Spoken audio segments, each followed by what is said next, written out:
Alrighty then, let's just poke our noses in here real quick and make sure the thing that's supposed to be working is. Why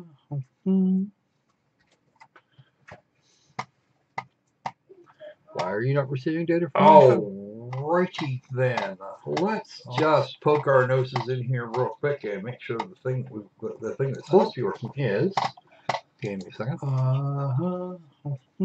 Obviously, because the YouTube page wasn't the page wasn't updated. Alrighty then, let's just poke our noses in here real quick and make sure the thing that's supposed to be working is. Give me a second.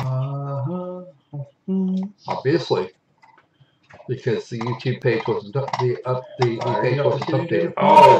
Alrighty then, let's just poke our noses in Why here real is quick that and doing make that? sure the thing that's supposed to be working is. Give me a second. Obviously, because the YouTube page wasn't the page wasn't updated. Alrighty then, let's just poke our noses in Why here real is quick that and doing make that? sure the thing that's supposed to be working is. Give me a second. Obviously, because the YouTube page wasn't the page wasn't updated. Alrighty then, It's in the let's loop. just poke our noses in Why here real is quick that and doing make that? sure the thing that's supposed to be working is.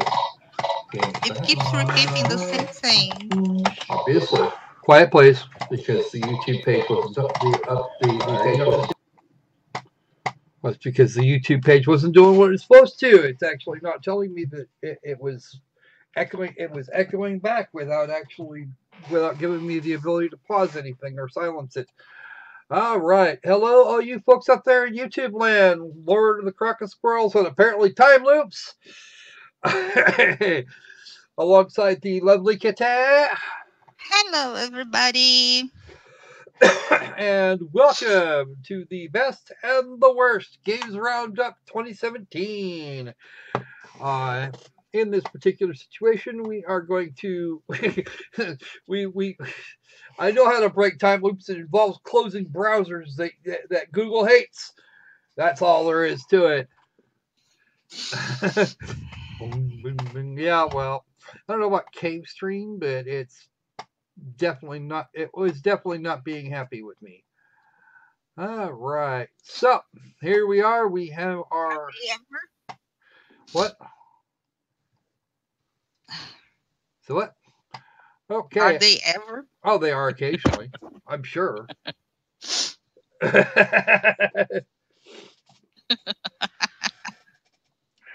Sometimes, Cuddles, it can actually involve both.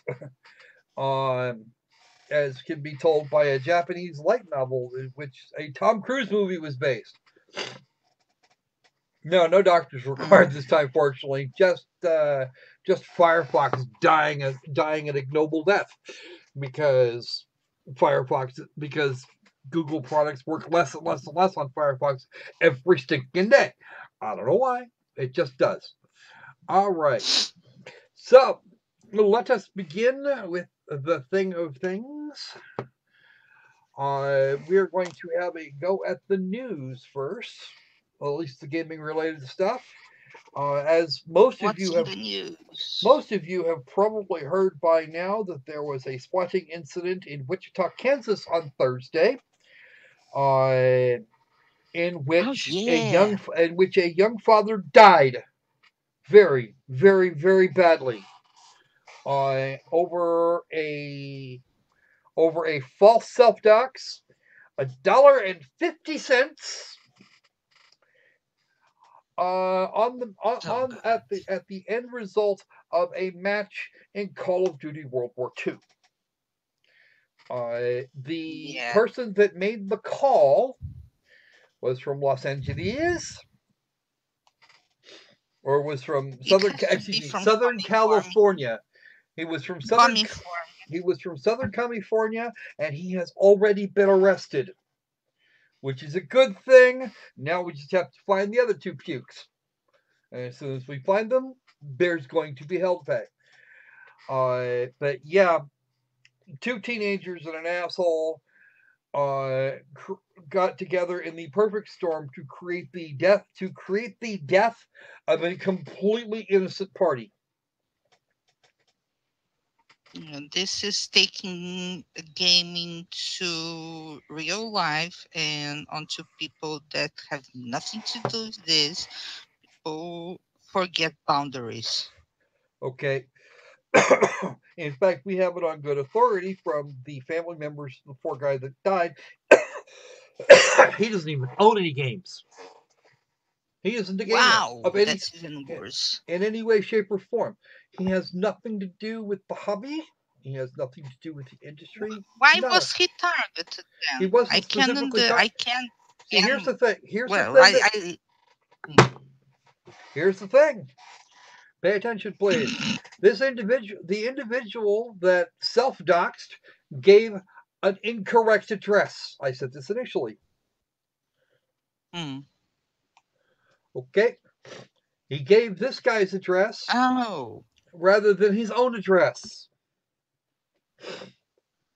And the guy that actually made the phone call pinged shit around so that with the newest edition of phone freaking, so that folks in the universe thought there was a hostage situation. And before the call was disconnected, the police were already on scene. And in fact, within not terribly long after the call was disconnected, the poor man was dead. Let me put this as succinctly as possible. Not fucking acceptable.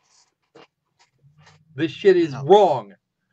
And it should be that all three of them, all three people involved in this thing, aside from the poor guy that got shot dead, and the police officer, because whilst the police officer did fire the round in question, he seems to have operated completely within the bounds of his training and their usual process. So guess what? No assessment of an actual hostage situation was made. They don't go in. They didn't go into the house at all. The guy came out the front door, and then he dropped, and then he made a move for his waistband, and then tried to, and while he was bringing his hands back up, the guy that took the shot couldn't see what he had in his hands. That's it. Oh God. He made a sudden move, in what was expected to be a hostage situation. All the little check boxes were done, and the guy. Okay, here's the thing: the guy made a mistake. Yes. However, he made the mistake within the bounds of procedure and training. He's off the hook, but he's going to live with that. He's going to live with that death for the rest of his fucking life. That's enough punishment, as far as I'm concerned, and as far as a great many people are concerned, including his department. He's on paid administrative leave right now because after a shoot, one must undergo a period of psychological evaluation. You take a life. That's the way it works. Okay, so he's going to be off getting his therapy because he was essentially forced to do this. Now, as far as the other three jerks responsible must be found. One was already, but the other two must be found, and they must be punished. Yeah, well, the first guy is going to get his. He has committed a line of felonies, not the least of which he knew that a swatting like that had the potential to cause harm up to and including deaths. That guy is probably going to wind up on the dock for premeditated murder. The guy that hired him is probably going up for conspiracy to commit, and is very much likely to be punished in exactly the same way. The third individual, because there is thing about malicious intent or something, yeah. The third individual, in giving an incorrect address and involving an innocent actually is up for at least one felony charge and probably a number of misdemeanors. Leonard French put up a thing on this. He was actually doing his own he was actually doing his own thing he was doing his own thing from a legal standpoint. There is no question that harm was a likely outcome. Legally, it's still murder.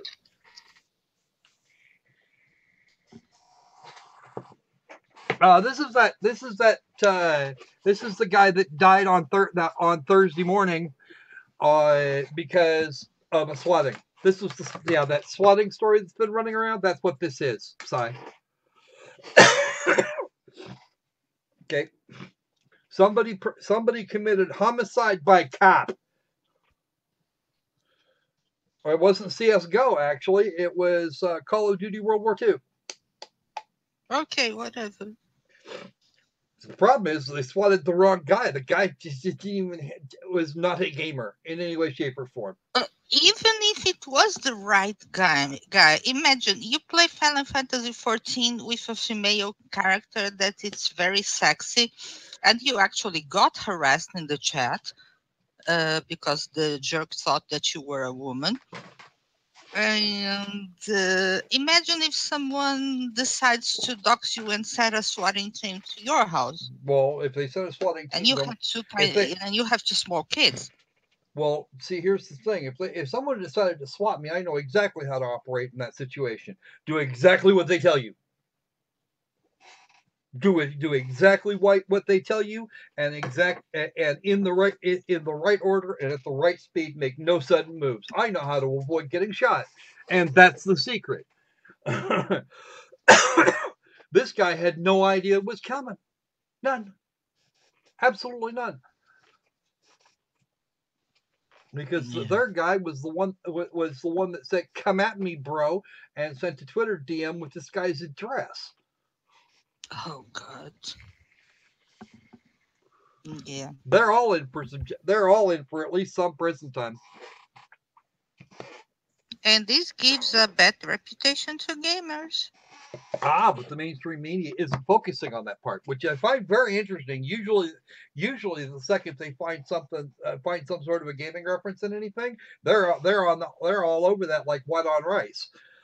Yes, and on the same week that the World Health Organization decided that there is such a thing as a gaming addiction and classified as a disorder. The World Health Organization is made up of a committee of people from all over the planet, including some folks that are in places that come from places that wouldn't know what health was if it bit them on the ass.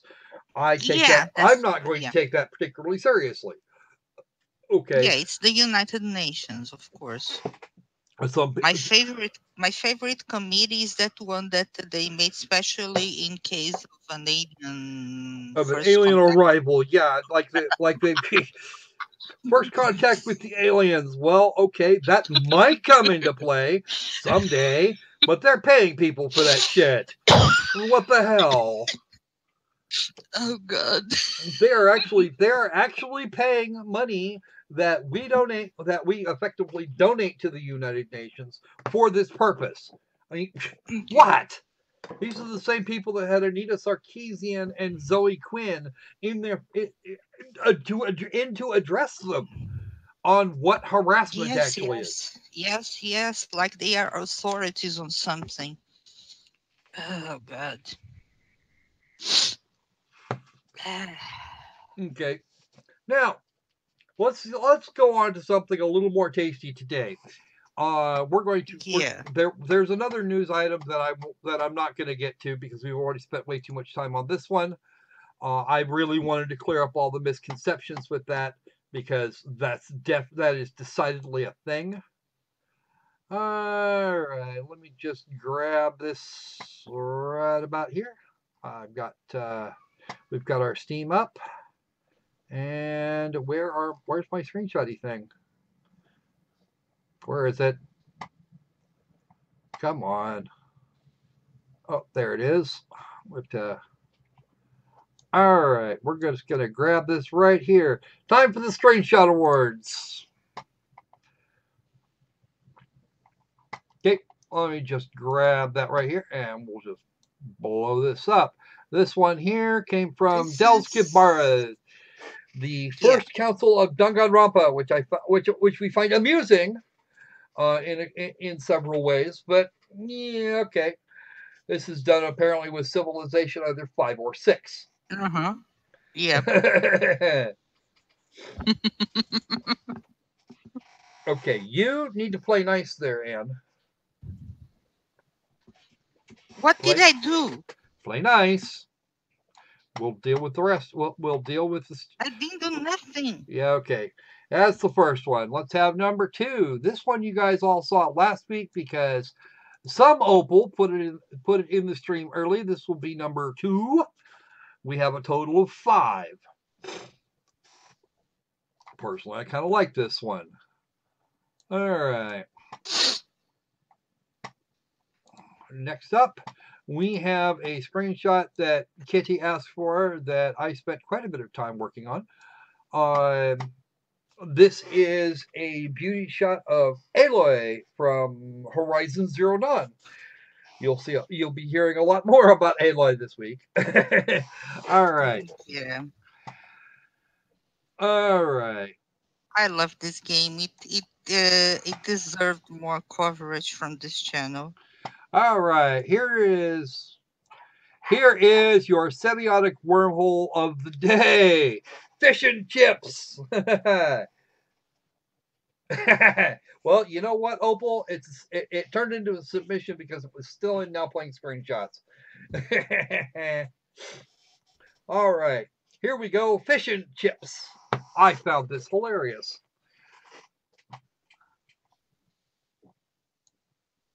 All right, let's go on to our next one. All right, and from the and here we have Bug of the Week.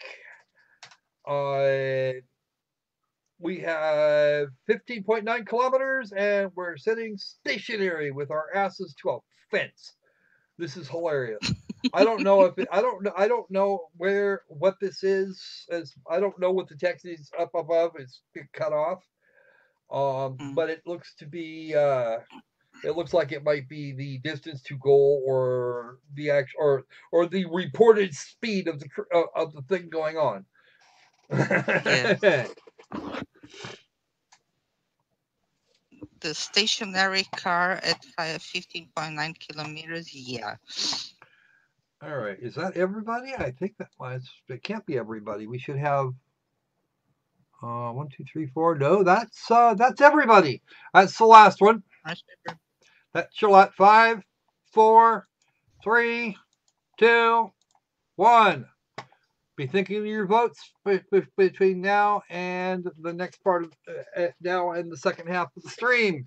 We will be doing the voting after we get through with the 10 best from myself and from Anne. And I think I'm going to start working first because I have an honorable mention. What Remains of Edith Finch. This one was on and off my top 10 list like 5 different times. as I was working my way down. I finally figured out I finally managed to stabilize it as a very close number 11. But yeah, I found this game I personally found this game incredibly enjoyable. Vote 3. Haha. We're not dealing in votes right now, Opal. Voting will come before our 10 worst. All right. It was a pity that on the day of the stream of Edith Finch, there was the tiny little issue with the connection. All right, here is my number 10, Darkestville Castle. This game was just really weird. It had our It had it had the ye olde fun thing going on.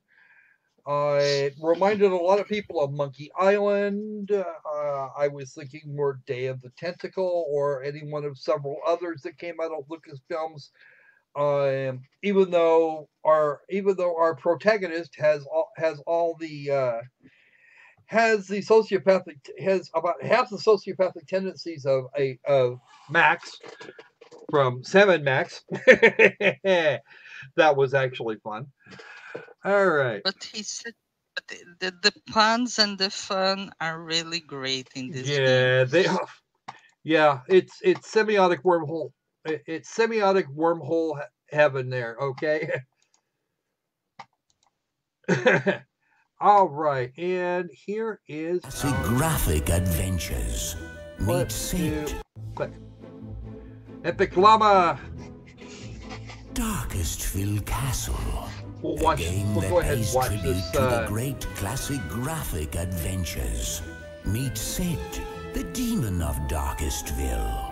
Trust me, though, if you were in my situation, you probably wouldn't touch that thing either. Meet his worst enemy, Dan Teapot, and live the adventure that will change Sid's life forever.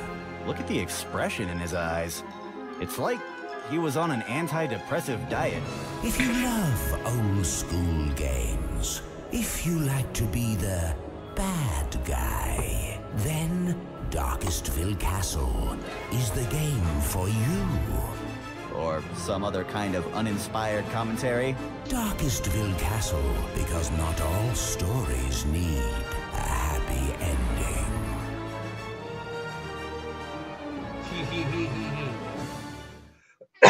All right. Welcome to... All right. So how about your number 10 there? How about your number 10 there? I don't have actually them organized by numbers. I wasn't able to do that. I just have my top 10.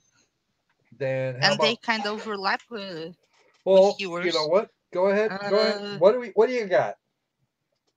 Baja, Edge of Control. Baja Edge of Control HD. This is one that I didn't. That's not on my list. All right, Baja Edge of Control HD. This is our, as far as I'm concerned, this is our okay. So let's have this conversation while it's a game that it's a racing game that I would play. Okay. Also note this is actually an HD remake from a game in 2008. Theoretically, it doesn't qualify, but it's too late. It's too late now. So this is a game that you would play extensively if you had a copy. Kind of mostly. I did like the open world aspects of this. You can jump off the track and go running off into the distance if you like.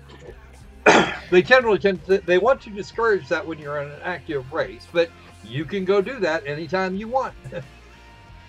Yeah, you wandered inside something like a dry bed of well, there's actually on this map here, there's a prison that you can go run around in. It was brilliant. It was the prison. Yeah.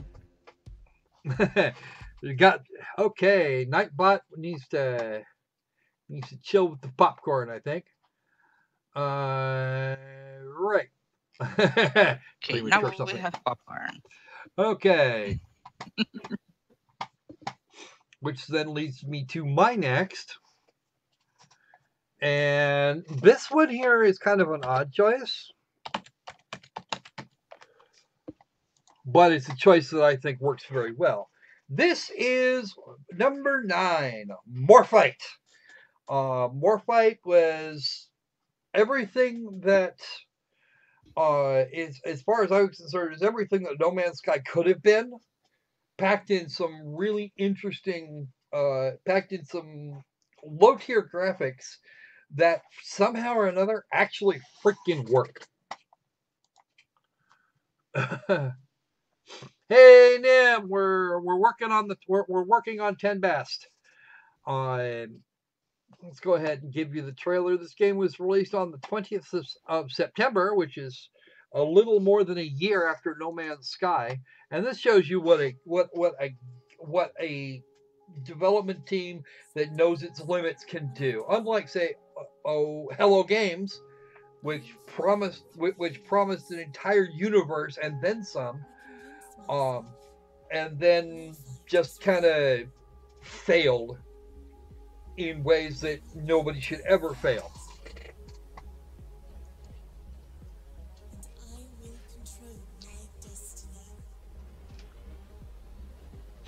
See, here's the thing. This game here had a significant amount of story that went with it. And if you actually took a look at it, even when you're dealing in just when you're dealing with just what you've got, with just what No Man's Sky would have covered, it's still a superior game.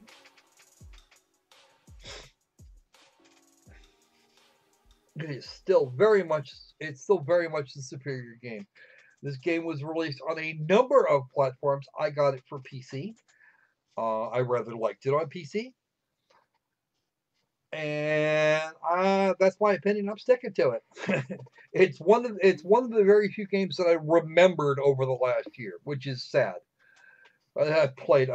We've played several hundred this year. So, how about you? What do you got for number 9? My number 9 is 4 Last Things. The 4 Last Things. This game, yeah. It's a neat, though a bit short, point-and-click story. Well, give me a second to get the page up. All right, now start talking. I already said it. Just popping the video. All right. The Leap of Faith.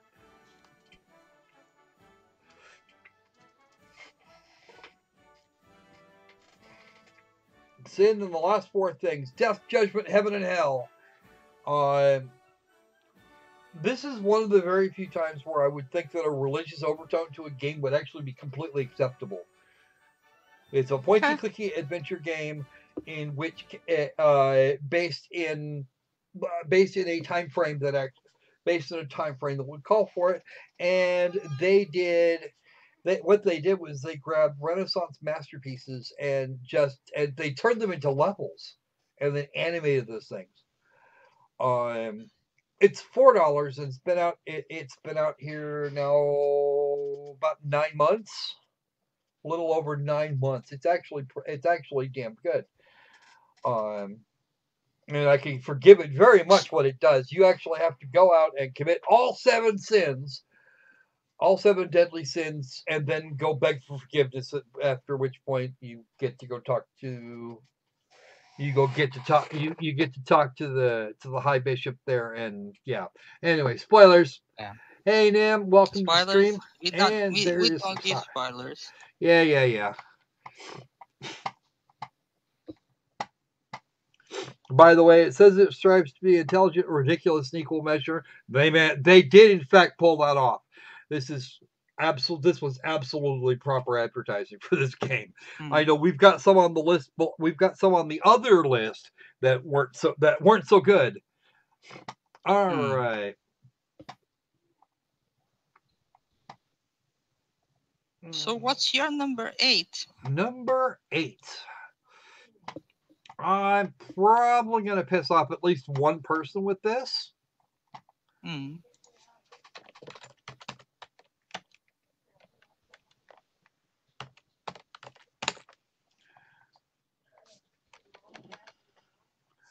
It is Resident Evil 7, also known as Biohazard 7. This is one of the very few horror games that actually managed to creep me the fuck out. I mean, just Resident Evil 7 was very much a return to form for the series, which really went sideways after Resident Evil 3 and 4. 4 had its own major changes, and I'm okay with that. 5 and 6 were not scary. They were trying to support an absolutely redonkulous story that's gotten way too heavy in the head. Resident Evil 7, on the other hand, stripped out most of it, changed this to a first-person perspective, which I didn't think was going to work, and somehow or another really did. Who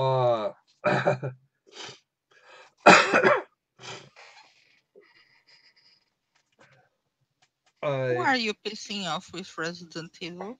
You know what? Honestly, I figured Resident Evil 7 would garner negative. Putting Resident Evil 7 at a mere number 8 would actually be what would garner offense on the part of some people. Oh, that's what I figured. No, it made the top 10. It did. It made the top 10. It's again one of the games that I played. One of the games released this year that I played that was just. It's one that I remember clearly, and I still remember bits and pieces of what I own Bartertown. Ha! That's all there is to it. All right, number 8 for you, there, Kitty. Number 8 for me is rock and roll. Rock and roll? Okay.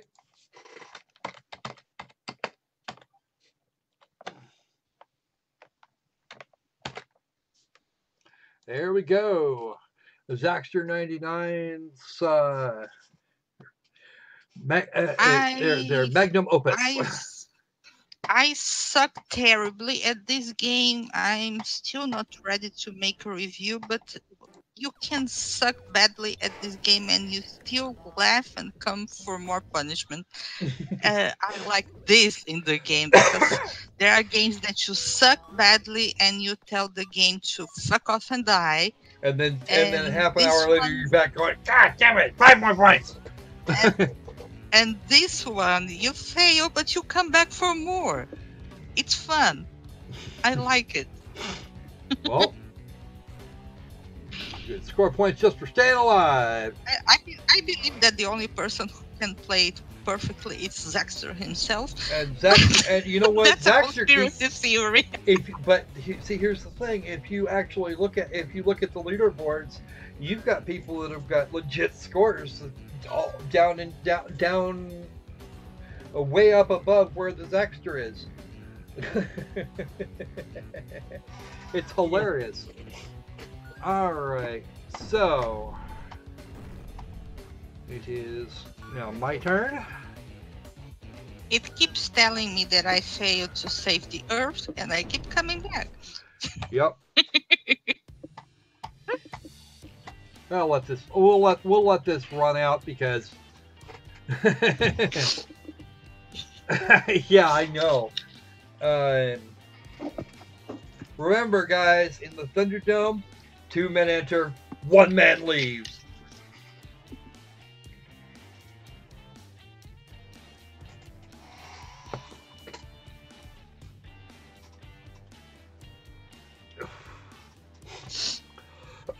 Yes, Mr. Zaxxer made an asteroids clone at its most basic, and then added a bunch of shit on top of it, and actually put together a really good one.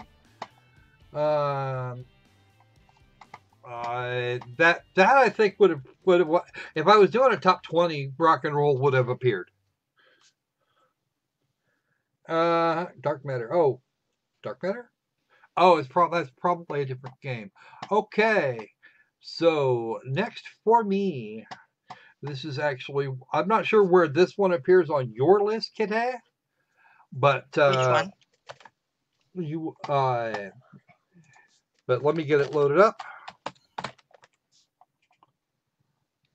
That's on a serious sale. It's even got a demo, folks. It's number 7 for you? This would be, yes, number 7. Aporia, Beyond the Valley. It's number 2 for me. This is your number 2? Number 2 for me. Wow, I'm impressed. Yes. I am amused. I am greatly amused. All right, Aporia Beyond the Valley. This is actually very much the walking simulator. with little puzzles everywhere and a whole bunch of fun. Oh, that's the devlog. I'm not holding this for 13 and a half minutes. There we go. Minute and a half, I'll take that. There is no text within the game. Everything is told in pictographs, some of which are animated. You get little movies here and there, and that thing that you see bouncing around there, that is actually a power supply.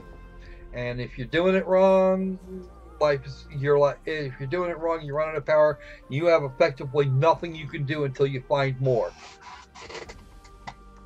Some people have compared it to Myst. Other people have compared it to Everyone's Gone's Rapture. I don't necessarily think that either one of these is fair. It has the sort of puzzles that Myst does, but the gameplay mechanics aren't quite right. Abduction would be a better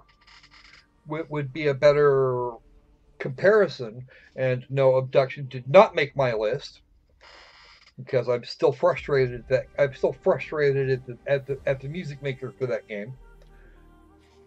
Yeah. They DMCA the music, right? No, they didn't DMCA anything, but they did put up.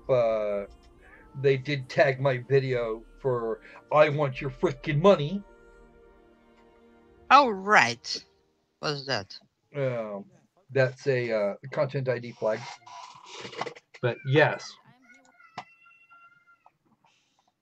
Investigate North put this game together. Green Man Game Publishing is currently controlling the prices, and they are doing a damn fine job. Right, the normal price for this game was $20 at launch. It is normally $16.99, and currently holds a price tag of $5.77. I recommend getting that game at least as much as I recommend getting any of the other games that appear on this list. Kitty, you said this was your number 2. Can you? Yeah. So my number 7 is Darknet. Okay, let me just go for Darknet here. You can.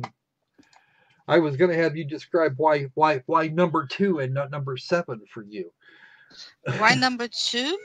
I find the story intriguing, gorgeous graphics, mix of walking simulator with elements of platforming, puzzles, everything there, and there is a story. Yeah. It's not just solving the puzzles and progressing to the next place on the map. One of the things that I liked about this game in particular is that the entire game is show, not tell. There's no tell here at all.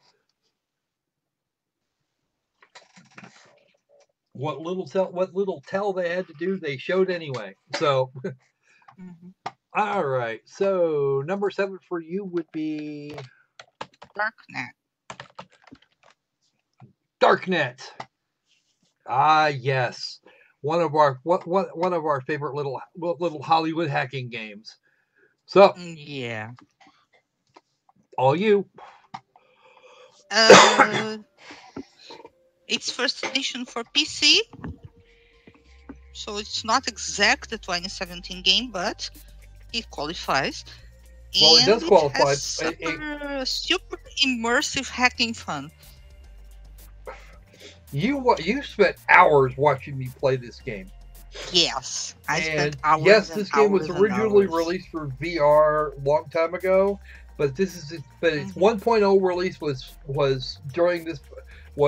on June 8th, 2017, and the only release, as far as I know, of the non-VR edition. So,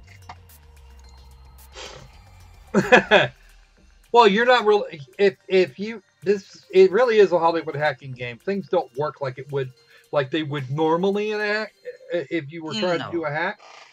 But it's its own fun.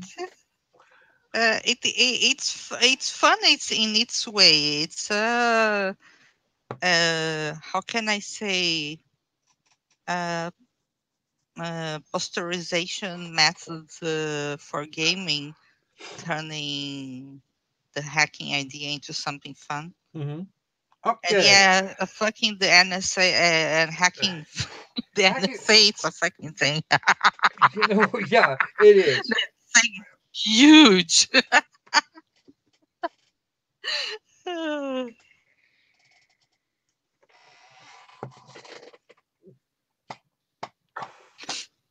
Also, you have two different types of currency. There's in-system and normal.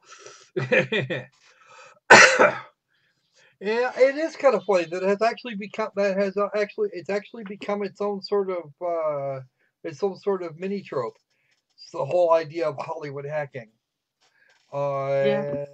Where am I going next? Let's do We're going to your number 6. number 6.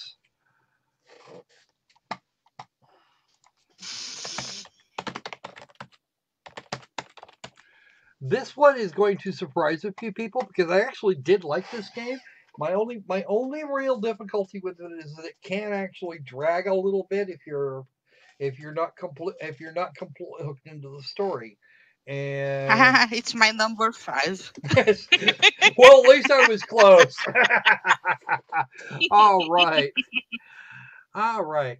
Actually, it was actually a fight between this one and my actual number 5. It was a very close thing.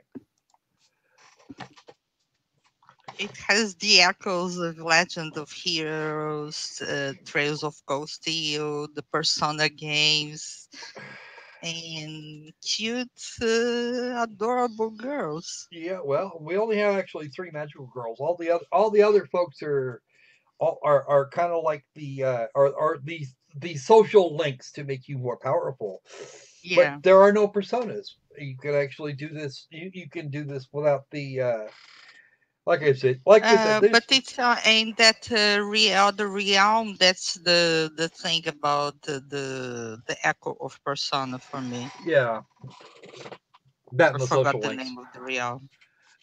It is as far as I'm concerned, the game itself is actually quite tasty. All right. Hmm. This is about it. This one here is about a girl who took some knee damage. Some time ago, she had dedicated her entire life to becoming a ballet dancer, and she's cooperating now with the whole situation on the hopes of being able to do it again because she really can't in the real world she can't. But she can fight on high heels in the unreal world. I know, right? What's up with that?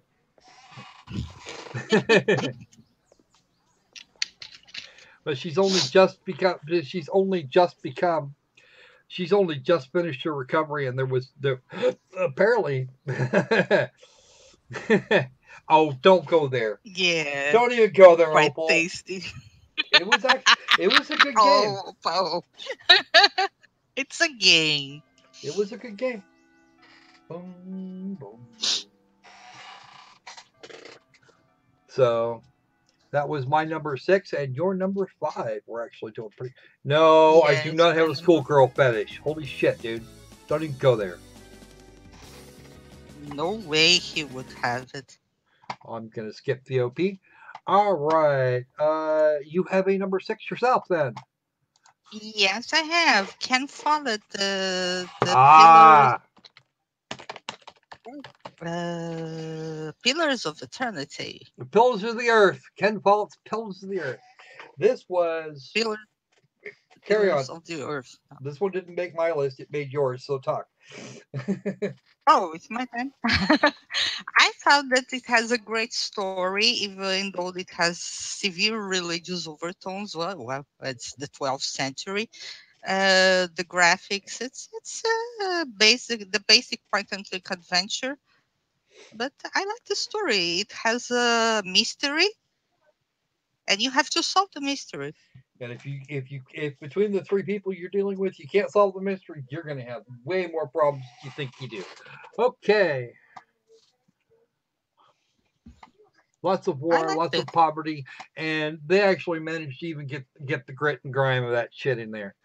Okay. Yeah, it's even though it's on the 12th century England and it was a very dark time, the game has its dark moments, but I was intrigued by the mystery that we never solved. We should get back to that one of these days.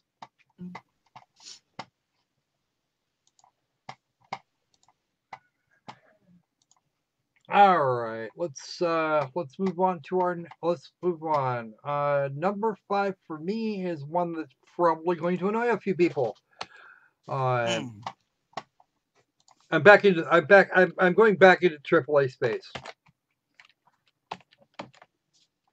All right, here we have Nier Automata, which I believe is actually it's my number 3. All right, so we'll talk about it at the same time then. Everything that lives is designed to end. Yep, Platinum Games really stepped up their game for this one. I've actually played the Drakengard series. I've played most of the Drakengard series. Actually, Drakengard 3 up just over there on the PlayStation 3. But this game here for 2017 was actually a really good choice. I almost wish they'd waited. I almost wish they'd released it in 2016, so it could have actually made the top of my list for that. I often think about the God who blessed us with this cryptic puzzle, and wonder if we'll ever have the chance to kill him. Perhaps we're not so different after all. To me, we better finish this quick. Okay. Also, the mix of gameplay styles for Nier Automata was one that I actually got on well with. A little bit of bullet hell, a little bit of side-scrolling shooting. Yeah. You know, hacking the shit out of things. It was actually it was a lot of fun, and you know, maybe we'll get it. It has a story. Well, that's just it. Which Once is the main important. story ends, once the main story ends, and you get the credits the first time, you've got way more to do. This thing is 3 different stories all packed into one game. They did a huge amount of work on this, and it went round and round and round in lots of fun circles. Just stay out of my way. We start out with 9S, and we get to hang out with 2B and A2 after some time. We're soldiers. We take pride in our service.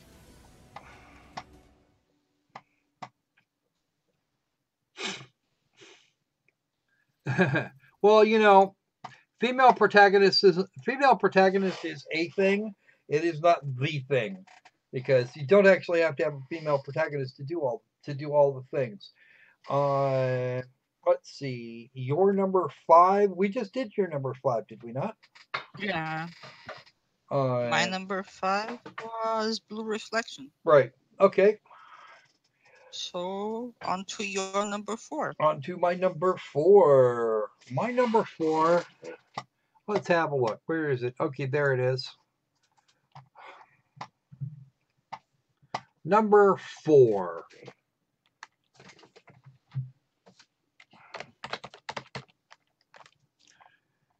Here's another one from early this year. Tales of Berseria. This RPG, Sid and I spent quite a bit of time on this RPG individually. I've got almost 50 hours in the game now. And it's one of those games that I came back to over and over and over again this year. I know, right? Actually, if we're being honest, most of the games that are left, the other 3 games that are left on my list, are also games that I came back to over and over and over again. One of them left me with a huge trauma. And here's our little friend. Here's our little friend Velvet. On that day, the world began to change. Why, yes, it did. I like Velvet.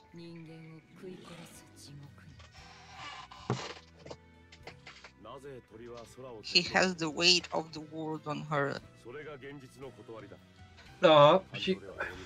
what I like just as much is all the callbacks to Tales of Systeria, which appears to be a sequel to Tales of Berseria, despite the fact that it was released earlier, much earlier. But if you can go back and track all of the lore here, from Tales of Systeria to where this game actually comes from. So there are too many, way too many parallels to ignore.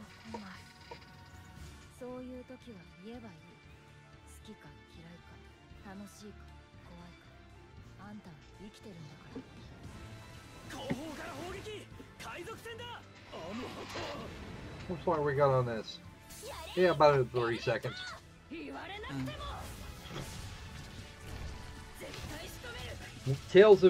But it looks like Tales of Systeria came in. Oh, it was part of this world thousands of years after this game. So, correct. That was a thing that I thought was actually that's a thing that I thought was actually fun. It gave me a little bit more understanding of how this game is supposed to work. Although Systeria is much more. It's the other. Yeah, never mind. I'm not going to go there. No, that game theory. Believe it or not, that game theory went back goes all the way back to. I could do a game theory video, I suppose.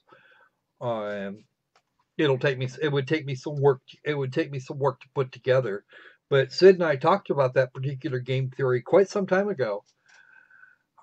In a pair of videos. The first one is actually on his channel. It's the Roundtable Reviews thing, and then I got the second half. So, all right. We are down to. What was your number 4 there, Kitty? My number 4 was Oh Sir, the Hollywood Roast. Hollywood Roast. Oh yes. That one was another one. It's a $2 game, and it's all that several bags of chips. It's minus the Monty Python dark humor of Oh Sir, the Insult Simulator. That I love it.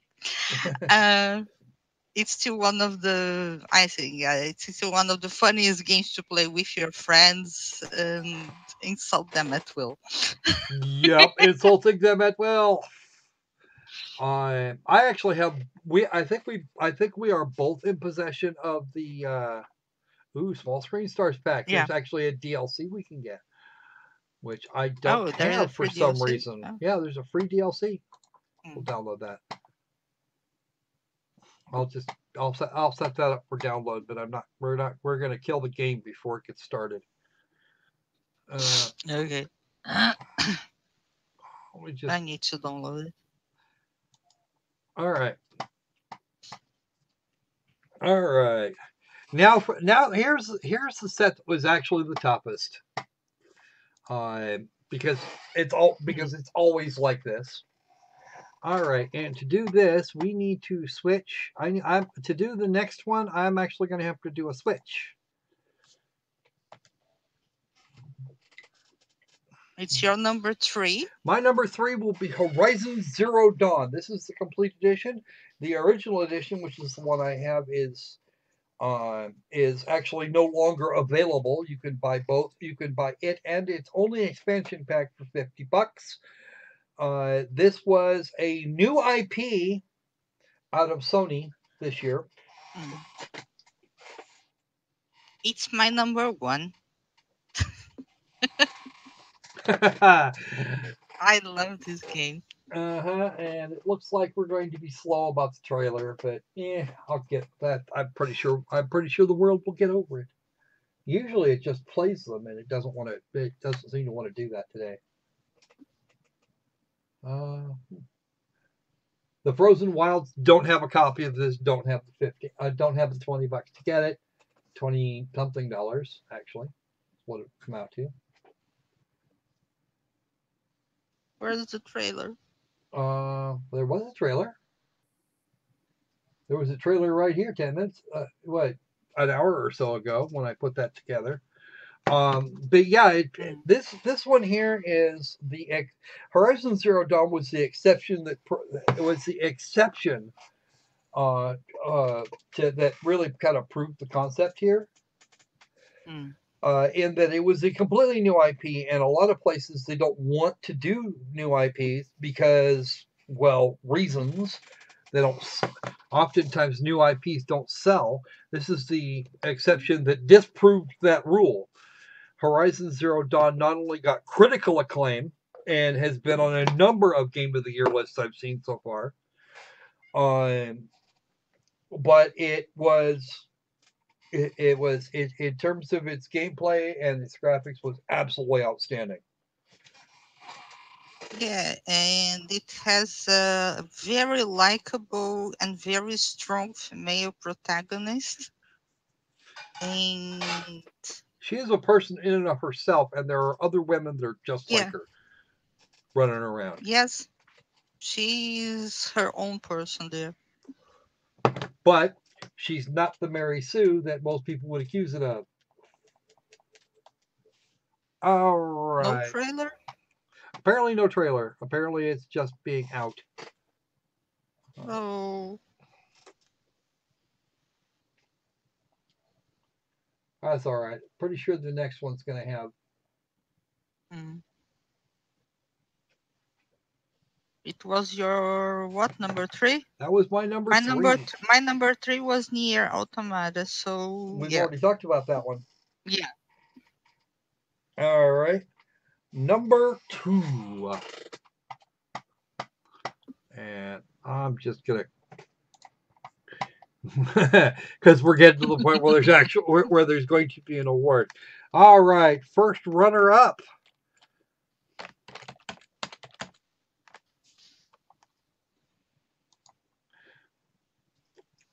All right, here we go. This one is actually from September. We have Danganronpa V3, Killing Harmony. Ms. Ma'am does not agree with me on this one. I know they don't.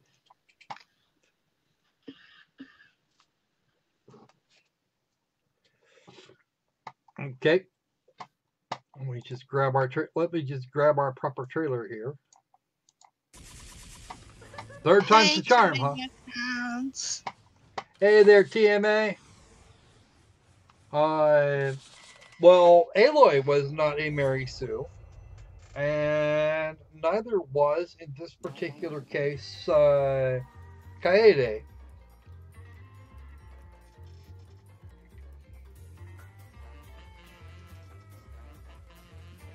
Jin Urso was actually very flawed, but we're not talking about those.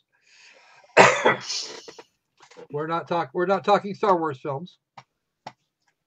Don't make me talk about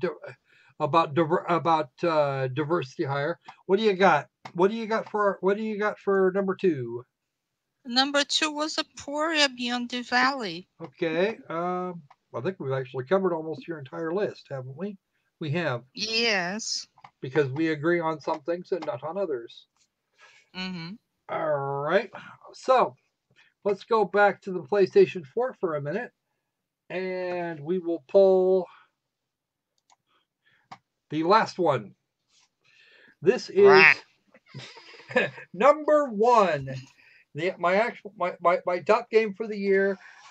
Persona 5 of all the wacky shit, it was Persona 5.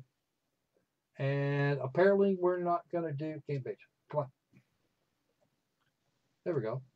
I think we might get it. Why is playing Persona 5's trailer and didn't play Horizon Zero Dawn? Not playing it is kind of the problem. It's not playing? Apparently the original game page is now empty. I don't know why. No, it's just not loading. That's what's going on here. So Persona 5 was one of the. You know what? Actually, I'm gonna do one better. because I can just do this. We're not going to do any more. Well, it's pricey. It's $125 includes all the DLC for their complete edition. The base game, I paid amongst all of the things that I wound up with in the Ultimate Edition box, which is all I could do, which is all I could get. Which is all I could pre-order back last year. I wound up having I wound up having the issue. I wound up having a few issues. I paid some $90 for it at the time without the DLC. This is a digital edition with all of the DLC, and the base game is $60. So the 20th anniversary of hey, Ginger Squatch, I'm actually hoping for some really good here. I like this one better. I actually like this one better than Horizon Zero Dawn, and I'm a little biased towards the Persona games, but at the same time, yeah, it really does turn out to be a thing. RPGs with really really solid stories, lots of little twists and turns, and some very flawed and relatable characters. Really, that's what a good RPG should be. Well, Opal Dragon, that $60 doesn't include the PlayStation 4. If you don't have one of those, you're screwed. It was released on PlayStation 3 and 4 back in April of 2017, and it was actually really, really good. Even our protagonist here, the sort of semi-blank slate that they've always been in Persona games, he is definitely very flawed, and he is easily drawn in to what he has to do to get himself out of the trouble that actually got him here. Yeah, no, $60 isn't a terrible price for it. You could probably find it used in any GameStop for a bit less than that. And if you already own a PS4 and you don't own this game, just break all your fingers. You should do that. Yeah, I'd prefer not to do tumors, but getting to say 10,000, getting from where we are now up over about 5,000 subscribers, that would be brilliant. I'd love that. No, we're not going to play this one because we actually have to get on with the next step. Hey, Silver, you've actually missed the good parts. You've missed the top 10 good games, and now we're going to do our voting. We are now going to do the voting. Click that off. Okay, we're going to now do the voting for all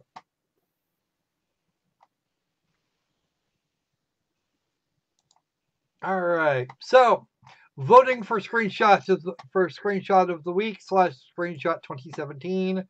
We have the first Council of Danganronpa because I just found that idea hilarious. Yeah. I'm not gonna need you again today. Sid Meier's Civilization. This was done in 20,000. You know what, Ginger? I'd love 20,000 subs, but that's going to be pretty much a pipe dream.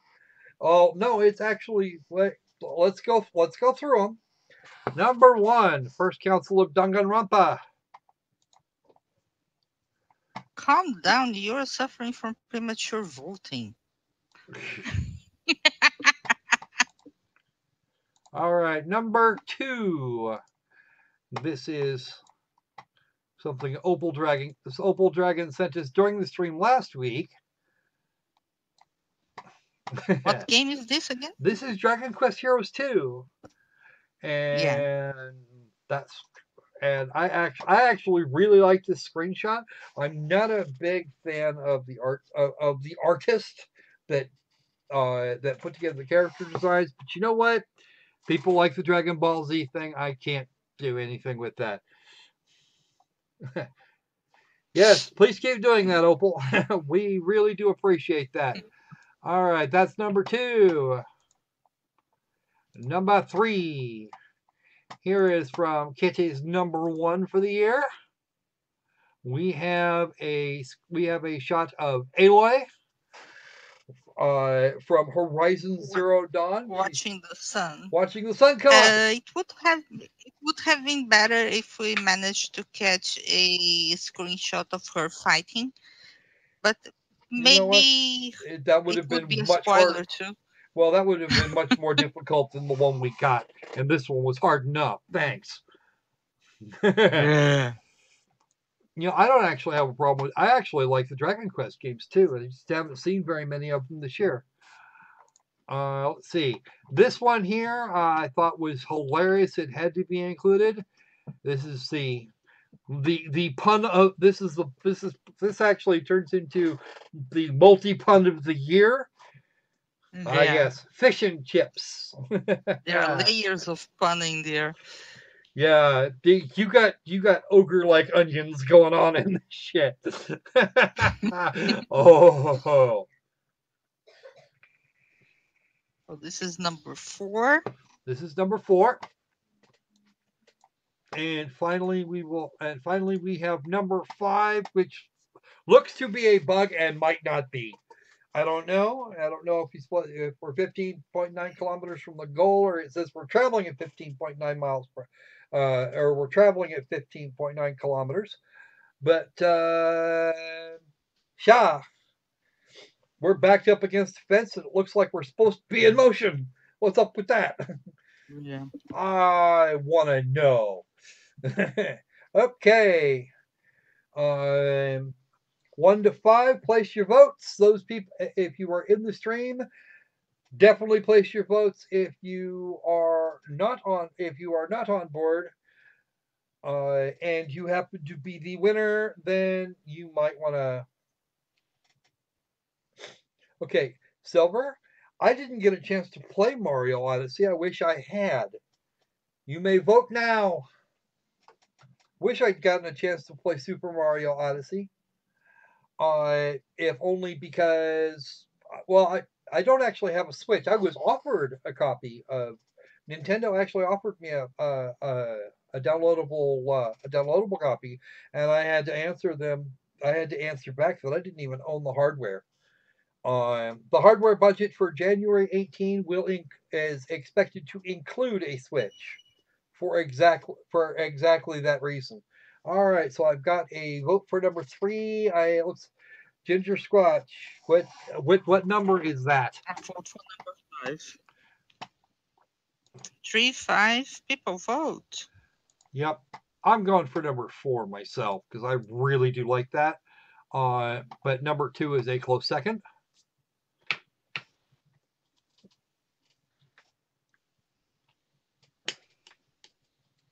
Three, 4, 5. Okay, Nobody else is voting? We have a 3, a 4, and a 5. What do you got? What do you got, Kitty? Ning voting for 3-2. All right, so that's 2 for Horizon Zero Dawn. For Aloy looking up into the sun. I will not vote this week. Okay. All right, we have 2 for 4, and 2 for 3, and 1 vote for 5. So looks like you might actually have to do the. Looks like you might actually have to do the tiebreaker. More people voting. Be a bit it would be dishonest from me. Well, okay, yeah, you're right. Because one of those is actually the one that you submitted. And I would want to vote for it, and it would be dishonest because we have a tie, and untie voting for myself, it would be dishonest. Well, really, it's a case of really at this point we're looking for the quality. We're looking for quality and content screenshots. No, you're fine, dude. The 10 we've already figured out. We've already done our 10 best. We're gonna do our 10 worst here in a few. So it's between 3 and 4. between 3 and Or 4. 3 and 5. No, it's 3 and 4. 3 and 4. 3 and 4. My vote would be for number 4. Too many accounts puts in 1 for 4. Nim and Opal Dragon put in 3. Ginger Squatch has number 5. So I'm pretty. It looks like I might actually have to pick. It looks like I might actually have to do an executive override. Come on, guys. I need one more vote. We've got 7 viewers on hand right now. We should be able to come up. Okay, number 4. Perfect. Absolutely outstanding. Thank you, Silver. All right. Okay. So number 4 is actually Dracologist's entry. So I'll have to get with him later. Assuming he even wants the prize. If not, I'll select somebody randomly out of the Discord and give them a game. Let me ask him. He's online. Oh, if he's online, then that's even better.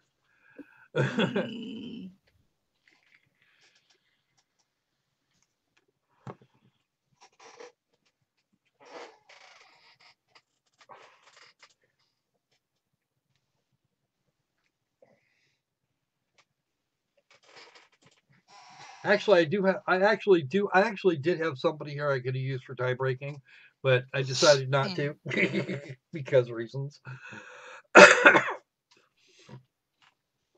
See, I actually have a handy 7-year-old that I could have used for this purpose. Yep, Dracologist won. It was Fish and Chips. FISSION.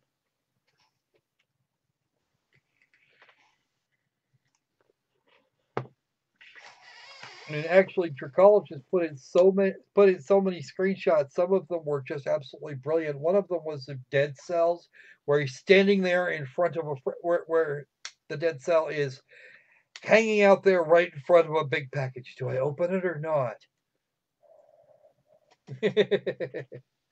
Oh. Oh, what?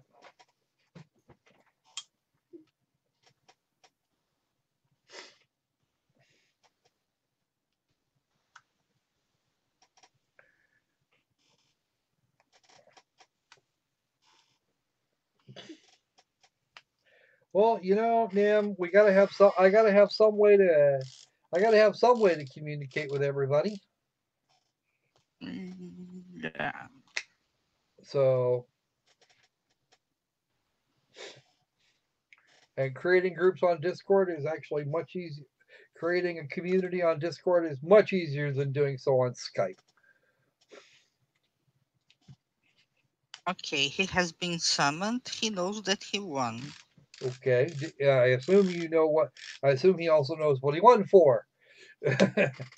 Yes. Hey, you know what, Opal? We're not done. We still have the other half to do. Tell all your friends. Well, honestly... Derp. Derpy derp. Hello, Mr. Derpity. All right. So, Mr. Derpity... He asked me if he can choose his prize. Well, that would depend on what it is, because I might not have it handy. If I've got it handy, then fine. That's not going to be an issue. Here is our winning entry for you, Mr. Tricologist, because we thought that was seriously funny. No? What do you mean no? I might have it. I might not. It depends on what it. Well, don't do that. All right. What kind of critter do you want? What kind of critter do you want there, Dracky? I might be able to come up with something by genre or something. What do you got?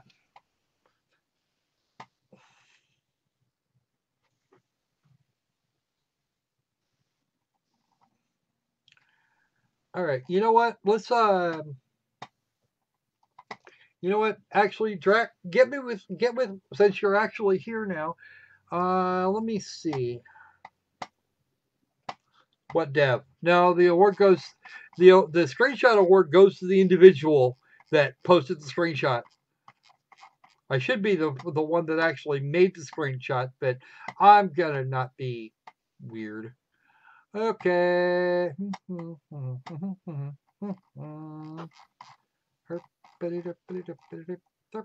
I have no idea what these are. I really don't. All right, let's go with.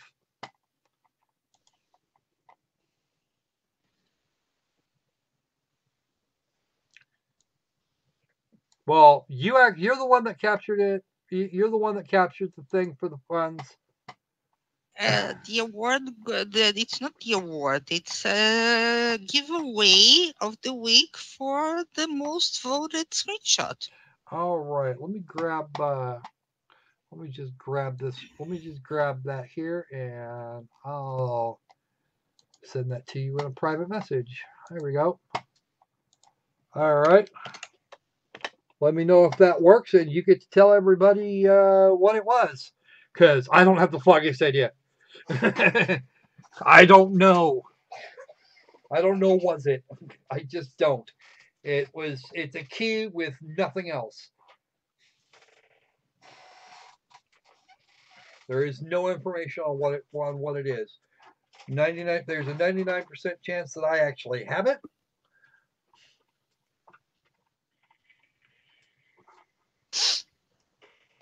You usually have the name of the game next to the key. And I don't this time.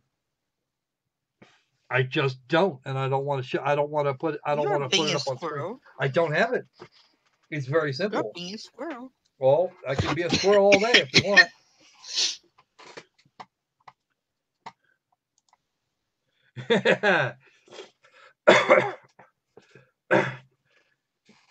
Yes, actually, Zaxter is still actively supporting that game, rock and roll, while he does the other stuff, while he puts together yet another game.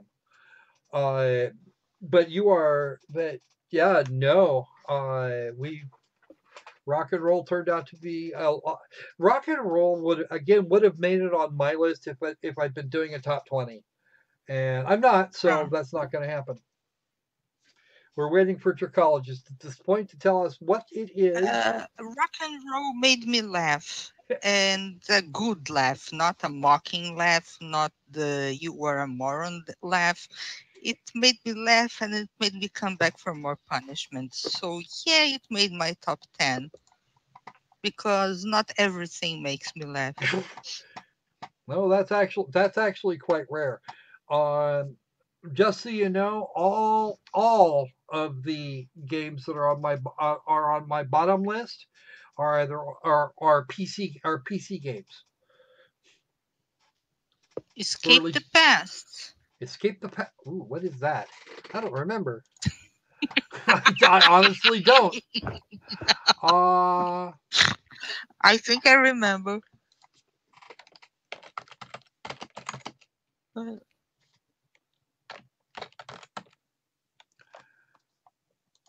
Oh, I do remember this game. Yup. It's cheap, but it was a good game. It was actually not bad. It's a puzzle game, point and click adventure puzzle game with some I liked it. Elements, actually. I forgot completely about it. It's a point and click adventure with puzzles, Draki. You know what? It works. I just gotta make sure that I actually bait crocked to a couple of puzzles in there. So you did. All right, let me make sure I've got. Which is kind of. Let me make sure I murder that. I just gotta murder that. You're the brainiac. Well, you are the brainiac. So you say. You keep telling me, and I keep denying it. I deny half of those. Okay. Unless you're bragging about it. All right, give me a second here to make sure that key that key goes away, so that I'm not trying to hand it back out again later. Let me grab. Okay.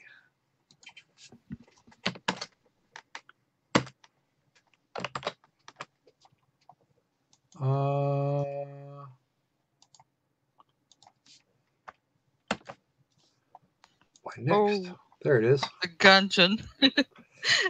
Enter the gun. Said that he's Enter the gungeon. to the gungeon. Enter the gungeon was a good. Yeah, well, yeah. You know what, Smithy? I did that intentionally. Smitty, depending on what you do with it, it may be perceived by some as something bad. Depends. Okay. So how about Depends. how about we get to the Our worst list. time for the worst list. This one here, I'm going to take from 10 to 1, and then I have, after all of that, the Platinum The Poo game dishonorable. for this year. Yeah. We did have some agreements on what was good, what was bad, what wasn't. Yeah. Just like we did with the other end of it. All right, first one. Oh. Actually, believe it or not, my number 10 is a game that is not available on Steam. It is available only on Origin, and everyone here should remember it. And that would be Mass Effect Andromeda. Holy shite. That game was freaking vile. Can't you show from your library? No. I can't It's actually not show it. available on Steam anymore. It's not. It was never available on Steam. It was only available on Origin and consoles. So I'm actually having to fire up the PlayStation 4 again because I forgot about that one. And Right. It's your number 10. That would be my number 10. My number 1. Wow. Talk about inversion. Talk about some inversion here. Mass Effect Andromeda. How are you doing from the last worst to the worst of the worst? Yep, from least worst to worst, and then the Platinum Poo. Yeah, that was my logic too. Because I actually do have I actually do have a game. I actually have a set of games that I would poo on this year. Okay, let me grab a search here real quick. But we got several close ones, but this one is completely opposite.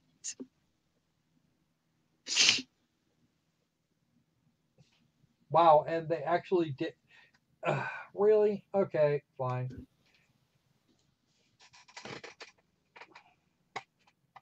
That's the way you want to do it.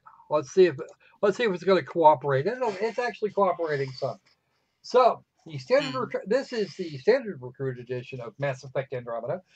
They want $15 for it for those of you who are not PlayStation Network members. Ow! How the mighty have fallen. Oh, how the mighty have fallen. between absolutely terrible how much animations it at launch. was? It was $60 at launch. It was $60 for the standard edition at launch, and I'm still pissed off about that. I'm still pissed about it. That was how really the freaking mighty annoying. have fallen. They promised the world, like, once again, like they did with like Hello Games did. They promised a whole galaxy, and we got just about nada.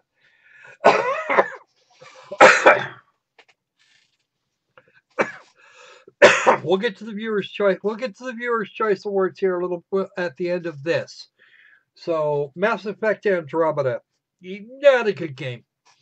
They could have done so much more with that, and BioWare dropped the ball. Not to mention how difficult it is to actually build a white dude in the character generator. If you want a custom character, you have to work at it to get somebody's skin to actually create a white guy. What the name? It's oh yeah, no, yeah, we got both of those. You know, BioWare dropped the ball in not good ways. The only reason it didn't make #1 is because there are worse games on my list. Much worse. Okay. How about your number 10 there, Kitty? my number 10. Where is my list? Where's my list? Where's my list? My number 10 is Fur Fun. Fur Fun? Really? Yeah. Because for me that and the amount of effort I wound up having to put out on it, that was like number 2. Really? Really. This is Fur Fun. You can explain why you didn't hate it as much as I did. Wow, it's a horrible game. It's it has a sad story behind it, not the game of the development of it. And besides it not having a story, there is the issue of its cat's tail. That it's not animated.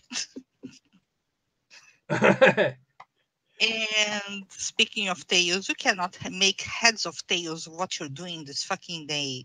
There are worse games on this pile. There is no sense to it. And the developer also, I think he merited a review, the developer. He did get he didn't right? get one review. Dallas and Doki, yeah, they didn't get one. They got 2. They got 2, yeah. They got 2 of them. And yeah, there was some serious shit. Actually, Zaxter did everything for the rock and roll game. Period. That was a Zaxter thing. Zaxter is absolutely insistent on doing everything himself for that thing. Yeah, it has to do with the fact that he's also a game reviewer. The game about game about cats is absolutely terrible. Don't buy that game. If you're seeing it on this half of the stream, don't buy them. Just don't even go there. Don't even look at your freaking credit card or wallet or whatever. It's decidedly not worth it. Fur Fun, how much do they still want for Fur Fun? That's kind of a question. They want $15 for this game, and it isn't. And it isn't. What for this piece of shit? In my opinion, it's not worth 15 cents. It's really not. Okay. Now, how about my? Let's see, where are we at? That was your number 10. 9. Okay, my number 9.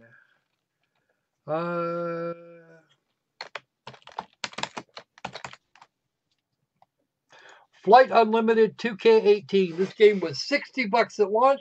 It is now $15.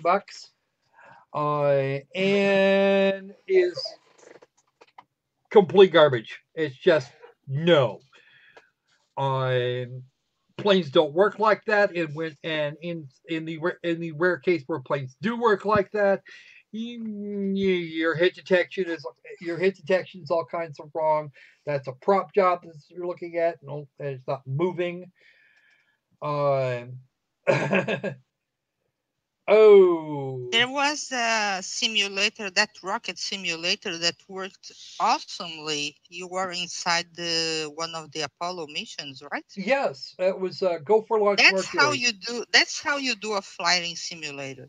Well, that's how you do a space simulator, regardless. Other than that, or Kerbal Space Program, which is the grand dame of the whole idea. No, those guys had some fun. This game is so bad we don't even want to talk about it. That's just ugh. All right, how about my number 9 is a game that we have a huge disagreement about, because you, on your curator, you recommend this game, and I hate Probably it with 'cause I all thought- my guts, called Suicide Guy. Ah, yes. Suicide Guy. This game has been cheap. This game, it's a $5 game. I really liked it. Kitty hates it. I still recommend buying it because there's all sorts of really interesting puzzly ways to get yourself killed enough times that you wake up enough to get your freaking bear. Yes, you have to kill yourself to hold your beer.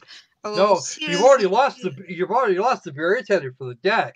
If you have to kill yourself, a number of times in order to reach out and grab the beer before it Yeah. goes everywhere.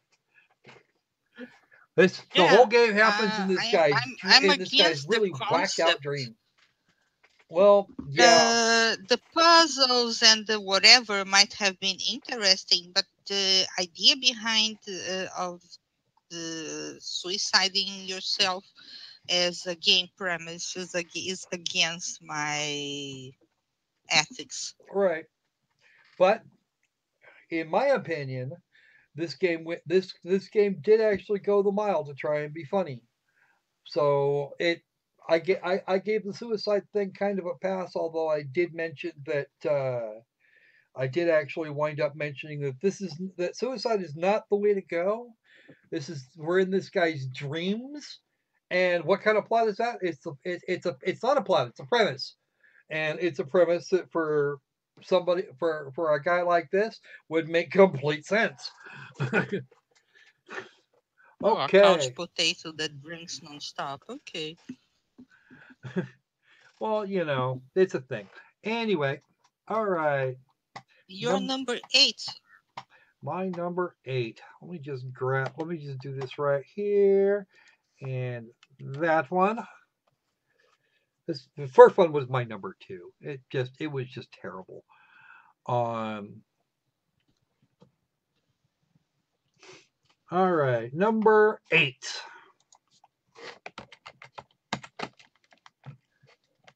All right, Exit 2, Directions. Okay, if you're going to remake your first game, at least try and come up with something that works, please. This guy here, or the developers here, Zrapi and Stevens, have been spamming these games all year. Exit 2 isn't even the last of the games. I couldn't even be arsed to take the effort to put in a request for Exit 3 or 4 or 5 or 6. Hey, Kevin, welcome to the stream. He hung out with us on Twitch a little bit last night. Yeah, that's why I'm joking. Long time no see. But no, this game was overly difficult, incredibly just. It didn't even really make a very good derivative of the original. Oh, right. It was what number? That's my number 8. 8. Yes, that's my number 8. My number 8 is the Ultimate Epic Battle Simulator. Oh, actually, the sad part of it is I kind of liked UEBS.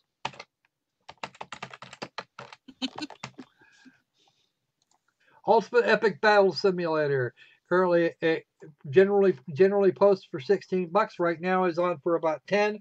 Released back in April, right near the same time as Persona 5 and Mass Effect Andromeda. But this here, I can see why some people would. You know what? That Army of Chickens kicked much ass and took loads of names. You got pwned by an Army of Chickens, okay. No, I didn't get pwned by an Army of Chickens. I used an Army of Chickens to pwn the shit out of a bunch of people.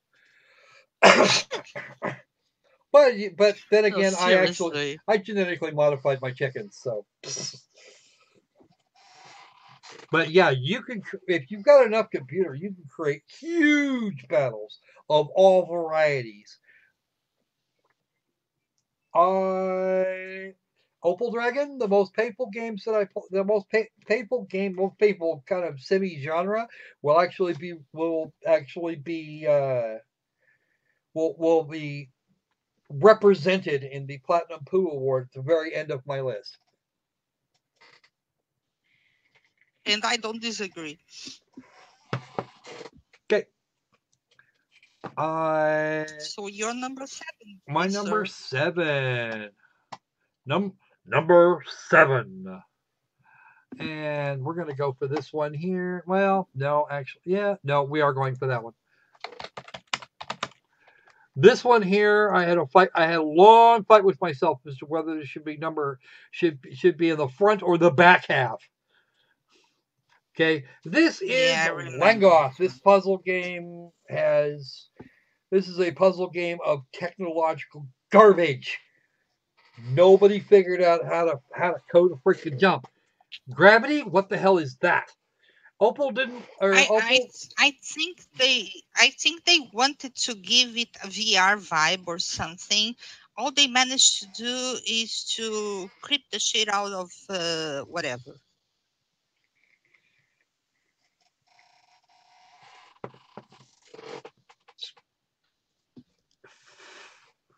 All right. Langoth was incredibly poor in the technological aspects. There was no plot that I could determine, and really, you're just going to walk into all you're going to do is walk into a free fire zone and hope like hell. And that games like that just don't work. And of course, they took they took an old English word for the title. Where he has a vision of paradise and then it goes away. The Army of Chickens. You are really stuck on the chicken things, aren't you? Okay.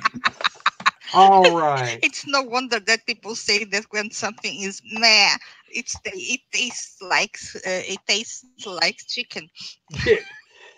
Well, they say that of most everything. So anyway, let's have your number 7 there, Kitty. My number 7 is a game that is still on my library only because of Albert, your son. Oh, really? Play with Gilbert. Oh, Play with Gilbert. Play with Gilbert. Uh-huh.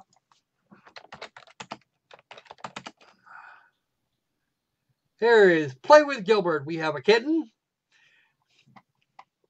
No, actually, just go ahead and run that. False advertisement. It's not nearly as fun as advertised. Well, you played after the guy made an update, and maybe that made a difference. I don't know. Well, I certainly didn't have any problems. I didn't actually have any problems with this particular game. It's not what I would call great. It's just Unity asset trash. But it at least worked as advertised. For me, anyway. Yeah, you played it after the update that the people were bitching at the developer that there was no range for the jumping. Yeah, the jump range was which he went to the trouble of increasing. What he did was he scaled the gravity down just a bit, and I don't know. We need a lot of chicken here. I was by then already upset at the game, and I left it for your son to play. Okay.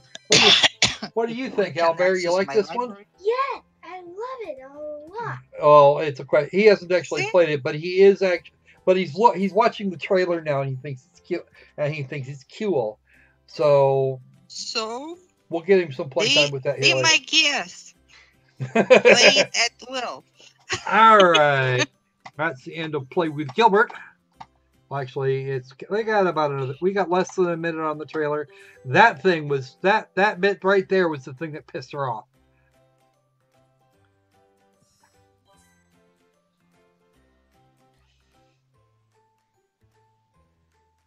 A 1 hour long walking. I didn't actually play Time Frame. You found all 15 kitties in that space. Okay. So your home audience actually liked the game, so be my guest. Okay. If I All could right. transfer ownership of it to you, I would, but I can't. But you have access to my library. Yep. So be my guest. All right. Number 6. We're at number 6 now. Yes. Yeah.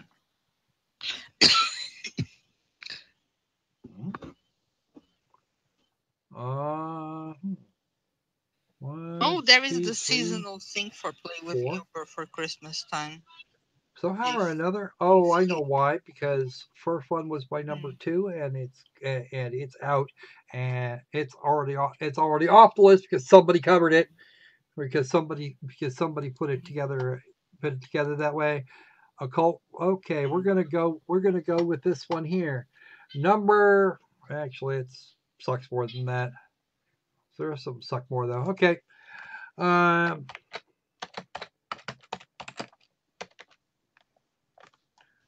All right. Next up is Occult Re-Raised, and this is actually supposed to. This one here was supposed to be is a quote unquote franchise between Occult Re-Raised, or the Occult Race series done in. It's my number 4. Done in Smile Game Builder and Arcane Ray and the Arcane Rays quote unquote miniseries, which was done in RPG Maker. It doesn't really matter, I suppose, because every one of those games was complete shit. This is the most recent. This one was simply the most recent, and it is representative of all the vast majority of asset flipping garbage. That includes. Yeah, exactly. Silver Stripes. You don't level up and you keep dying repeatedly unless you buy one of the DLCs with level 25. Yep, it's a level that you get a nice level 20 something. You get a nice level 20. Yeah. Pour the money on my mouse emulator. Well, if you wanted you die and your party dies and you're out of game. Right. On top of that, they put it together in such a way that it should just be that it doesn't deserve any level of attention, and that's been true for all the games thus far. Yeah, the bundle was before the 94% discount, the 36 $35, almost $36. Yeah. And that includes the game, which itself is normally $6. Every one of these is $3, $10. So there's $30 right there. Ooh. It's a cash grab, and you're going to pay, and it's a pay to win cash grab, which actually it's a pay to win because it's not even pay to level, Opal, because the base characters are level 1. You can manage them to level 2, but by then half of your party has already died. Yep. And the only way you can actually change up your party is the only way you can make any kind of customization for your party is to select a DLC character that's already way over leveled for everything, just to kind of go run around and do all the things. Hey Richard, we're about halfway through the worst. All right, how about your number 6 there, Kitty? My number 6 is Project First Contact. Okay. Project First Contact. Yes, I know. Now, I said Project First Contact. Everybody should remember this game. We played a whole 10 minutes of it, and you can now see on the screen exactly why we stopped.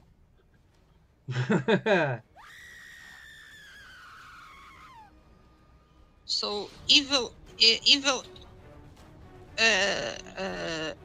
UFOs subjugated Earth, not evil aliens. Just the UFO parts. Unidentified flying objects subjugate something. I think it's the people inside the UFOs would subjugate, but whatever. Okay, I didn't see most of what they're showing in the trailer here. I didn't see any of it because I couldn't stand to play it for more than 10 or 15 minutes. It was in fact that bad.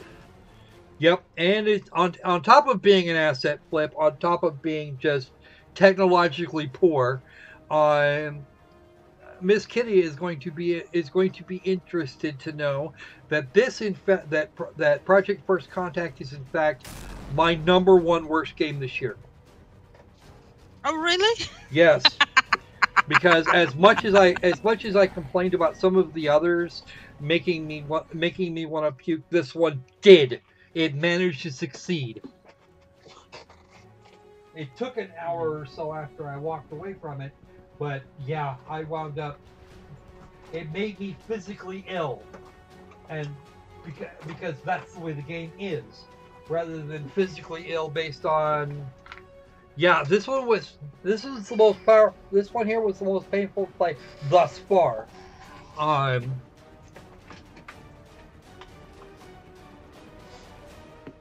Or at least from the games that have been displayed, it was actually one of my most. It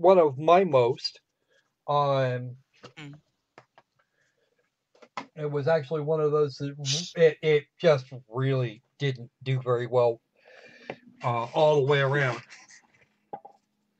So what is your number 5? My number 5.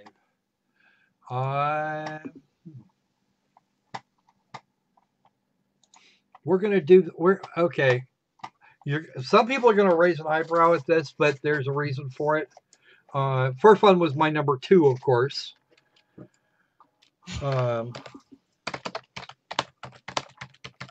This is number 5, but not by a whole lot. It damn near made it all the way down to about number 3. But some of the others, there were others that were worse, so we're just gonna go with it.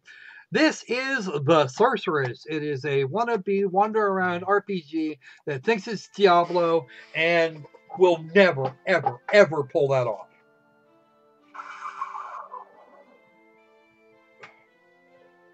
Okay.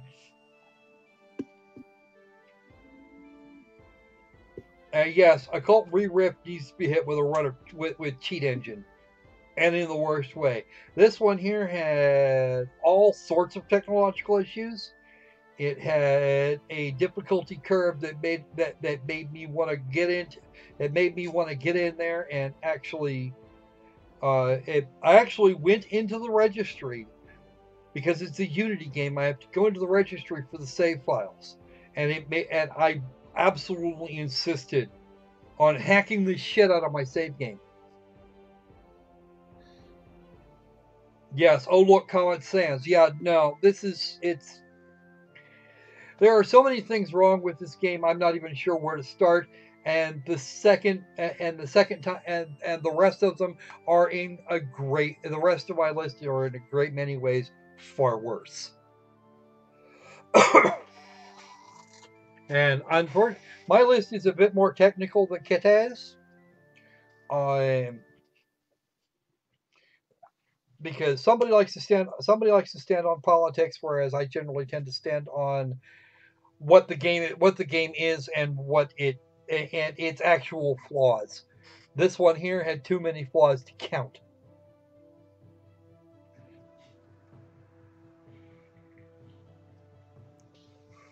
Not only that, but there are a fair amount of just straight up assets in this game. Some of them have been recolored, others not so much. But the level of retarded here was just absolutely fantastic. And no, I'm not going to make you guys sit through 8 minutes of that. It's just not going to happen. All right. You have a number 5 now? I have a number 5. Oh, yeah. My number 5 is Vindictive Drive. Happy New Year, May 2017. Rot in hell. Cheers. Yes, absolutely, 130% there, Kitty. 2017 can rot in freaking hell, and I now have. Thank you very much for the $10 donation. It is greatly appreciated. All right, let's go. Okay, you said Vindictive Drive, so let's go poke our nose in there. Vindictive Drive, currently selling for $1.04. Oh, right. I remember this one. Okay. Do you remember this one? Mambo number 5. Absolutely.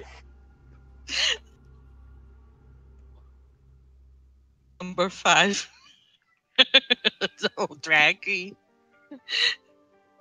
This game is a pile of garbage trying to be an RPG walking sim, or an RPG action stealth RPG game. walking simulator. It was built in RPG Maker. It was built very badly in RPG Maker, and it just doesn't do the things that. And of course, we're using the only thing that kept this one off my bottom 10 is that they did make an effort to tell a story, no matter how crap it was. Followed Seriously, if you want followed up by actually doing art. A horror game, doing it on RPG Maker, for fuck's sake. Well, they actually put in their own art and animation, so that's what actually kept it off the bottom 10 for me. A little bit of a noise, Jim Sterling. What is your number 4? My number 4. You're going to there are people that will laugh, and we've got about 5 seconds left of this trailer, so that's it. We're done with that. All right. Number 4. Oh, that's what I just did. That one. Okay. Let's go with, because I've actually only got 2 left on the list that haven't already been talked about. So let's just store. Back to the store. We got right here. Okay.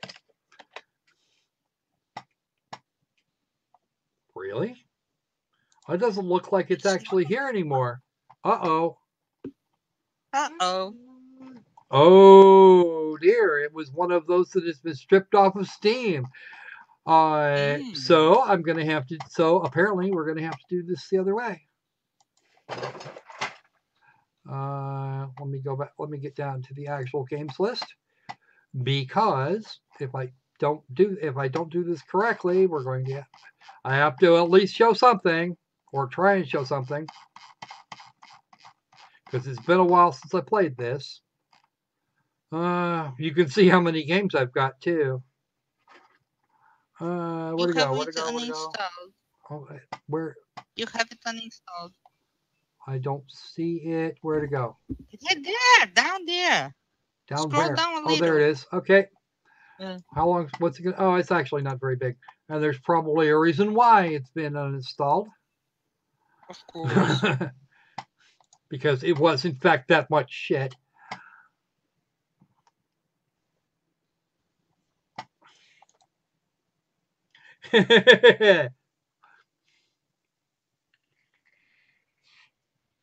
You can play it. No, it says play. It's not done downloading. It's not done downloading. Let's give it a minute. We're doing pretty good on the bit rate here. We haven't dropped a single frame. Apparently the modem has learned its lesson. You beat the crap out of the modem? Well, whatever happened, whatever's going on, the modem has not decided to misbehave today, like at all, which surprises me to a very large degree. Don't jinx it. Don't jinx it.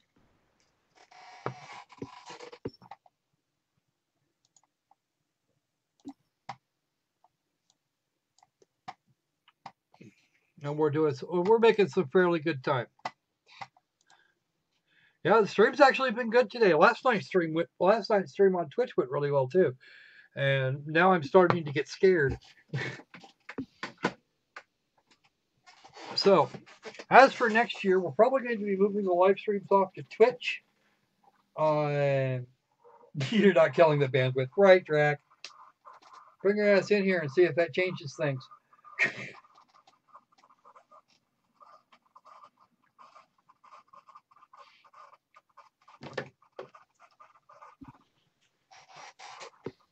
All right. We're going to give that a minute or so because it's not going to take much longer.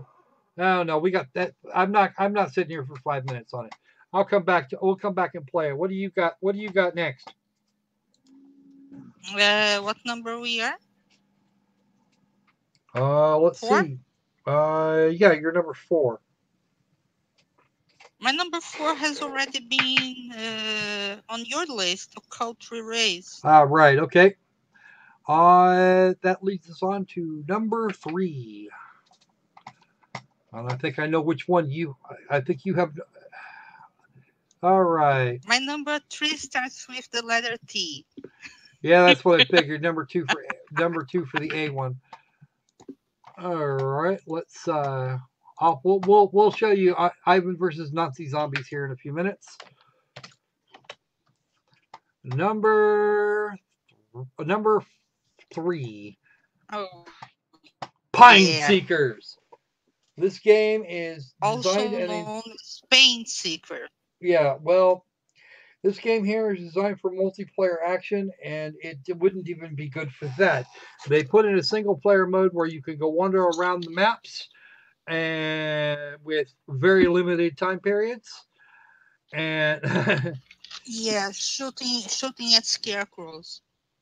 Shooting at scarecrows, and yeah, just otherwise being retarded. Teabagging simulator. Damn, I wish we could get. You know what? That might almost be fun.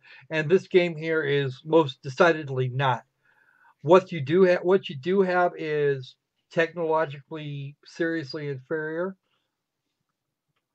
And unfortunately for the universe, I won't touch that again with a freaking cattle prod. There is absolutely no way. All right, number 3 for the kitty will be. Number 3 for the kitty. You know which one is it? That one right there. This one was August. This one came out by means of Fulbright on August the 1st of 2017. Normally $20. It is currently $10 on while the winter sale is still going on, which is for another couple of days. This one here is a narrative adventure / walking simulator thingy. I will only give one thing to this game. Positive. What's that? The game mechanics works, but the game sucks donkey's ass. Well, you're perfectly honest. I actually liked Tacoma, but some of the things, but its level of Fulbright social justice was not, / Anvil Drop was not and great. It has to me, the problem is games are meant to be fun. And when the game is riddled with anvil drops, fuck you. Yeah, this game, was not you. I didn't actually mind Tacoma much. It still wasn't going to make game of the year. It really wasn't. The game mechanics, the mini stories, that kind of thing. They have that vibe of VR thing, but the characters are so unlikely to happen if it were a sci-fi story. They are not sci-fi. The characters do not belong in there. That's my problem with the game.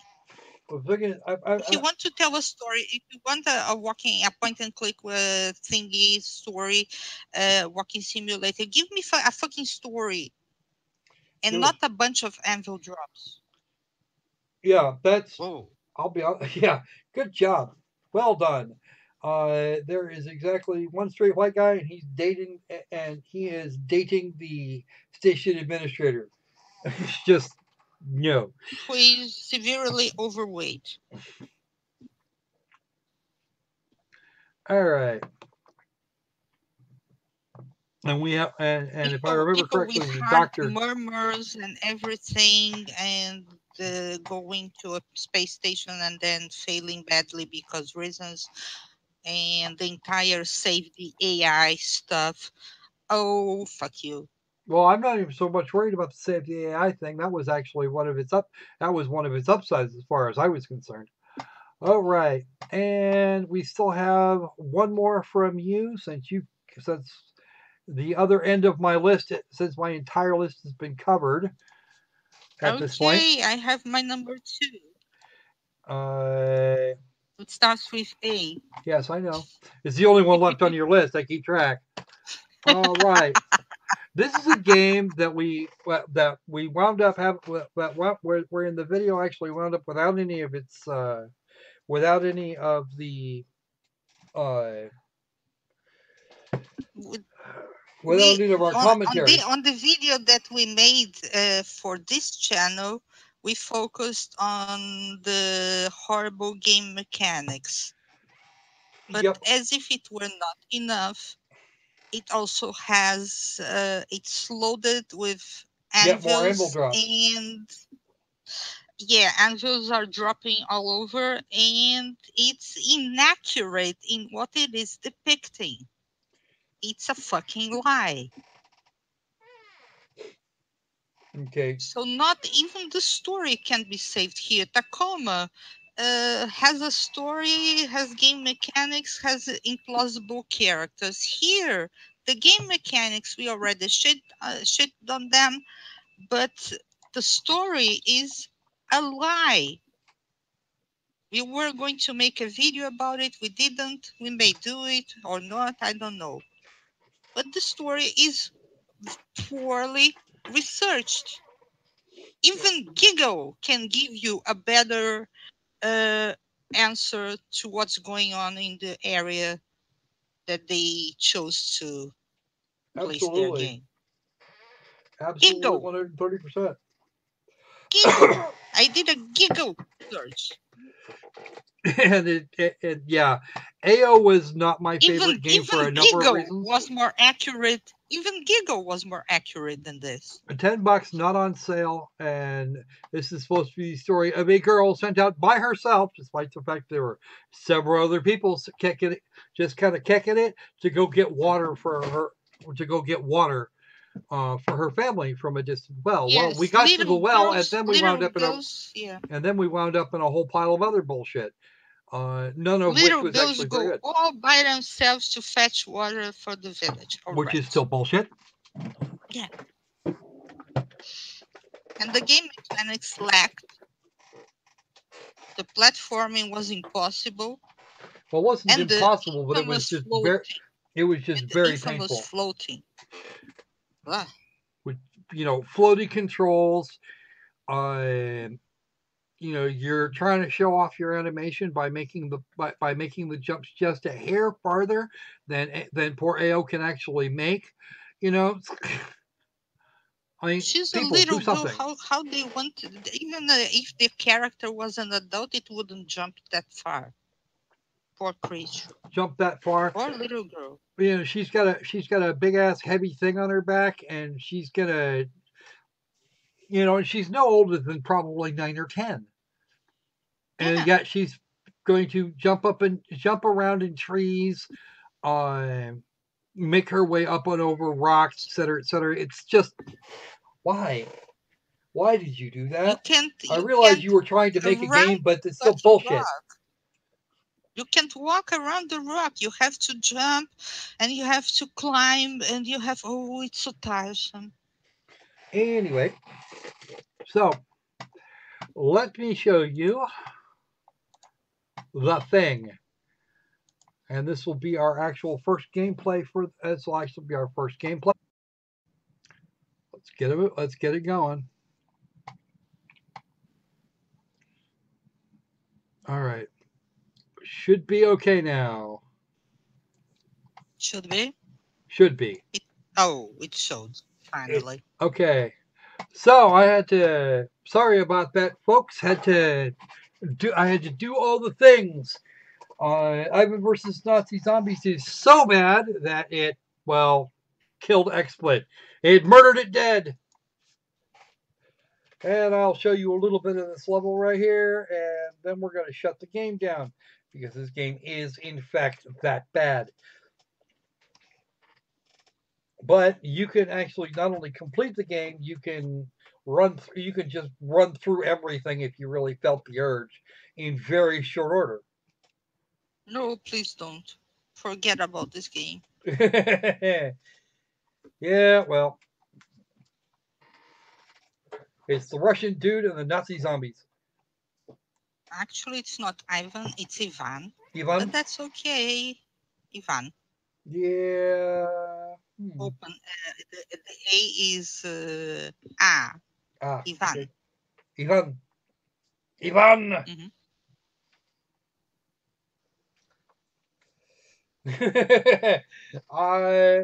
To be perfectly honest with you, it was sent to me. It was actually sent over here at random because reasons. And of course, there is no controller support. Loading screen simulator.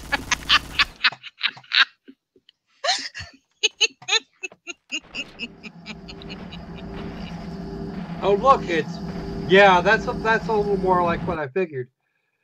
Because so right. Our communist hero Ivan is going to shoot Nazi zombies. Of course, because that's the way it is. He's already shot a few. Was it made by the same Zombie-Taters guys? No, it was not. It was actually made by I forget who it was made by. Birdie, or not Birdie Up, that other guy that got booted off of Steam a while back. I believe this was a Zonatron joint. Zonatron. What's Zonatron's on doing? I'm pretty sure, yeah. It was part of the one. It was part of the pile that.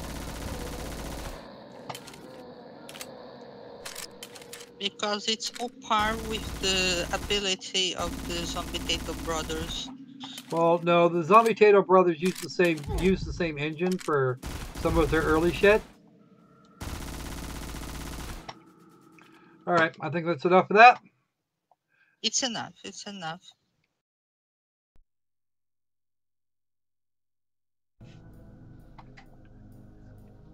Yeah, Silicon Echo, also known as Zonatron, and now I'm going to turn that off because you guys don't need to see what's on there. Spoilers for future streams, early future streams / vidges. Okay, now your dishonorable dump. Now it is time for the dishonorable dump. That's right. Drum roll. And we have a drum roll, please. All right. And the winner is...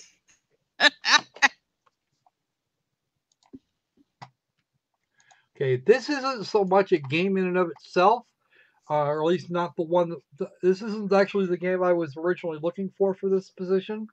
But I forgot what the other one was called. It was so freaking terrible. I remembered this one though. But it's actually a more of a practice that I've been seeing more and more of in recent months and years. This is Bloody Boobs. The idea that you should be putting together a game based entirely upon sex appeal just for the purposes of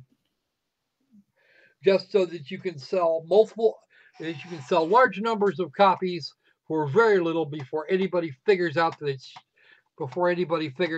your game is actually shit. I do in fact have this from the trailer. Speaking of trailers, let's have a look. Here goes any hope of monetization, by the way, folks.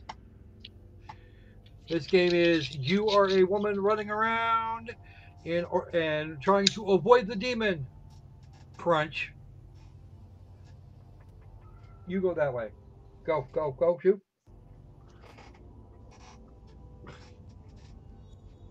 Okay.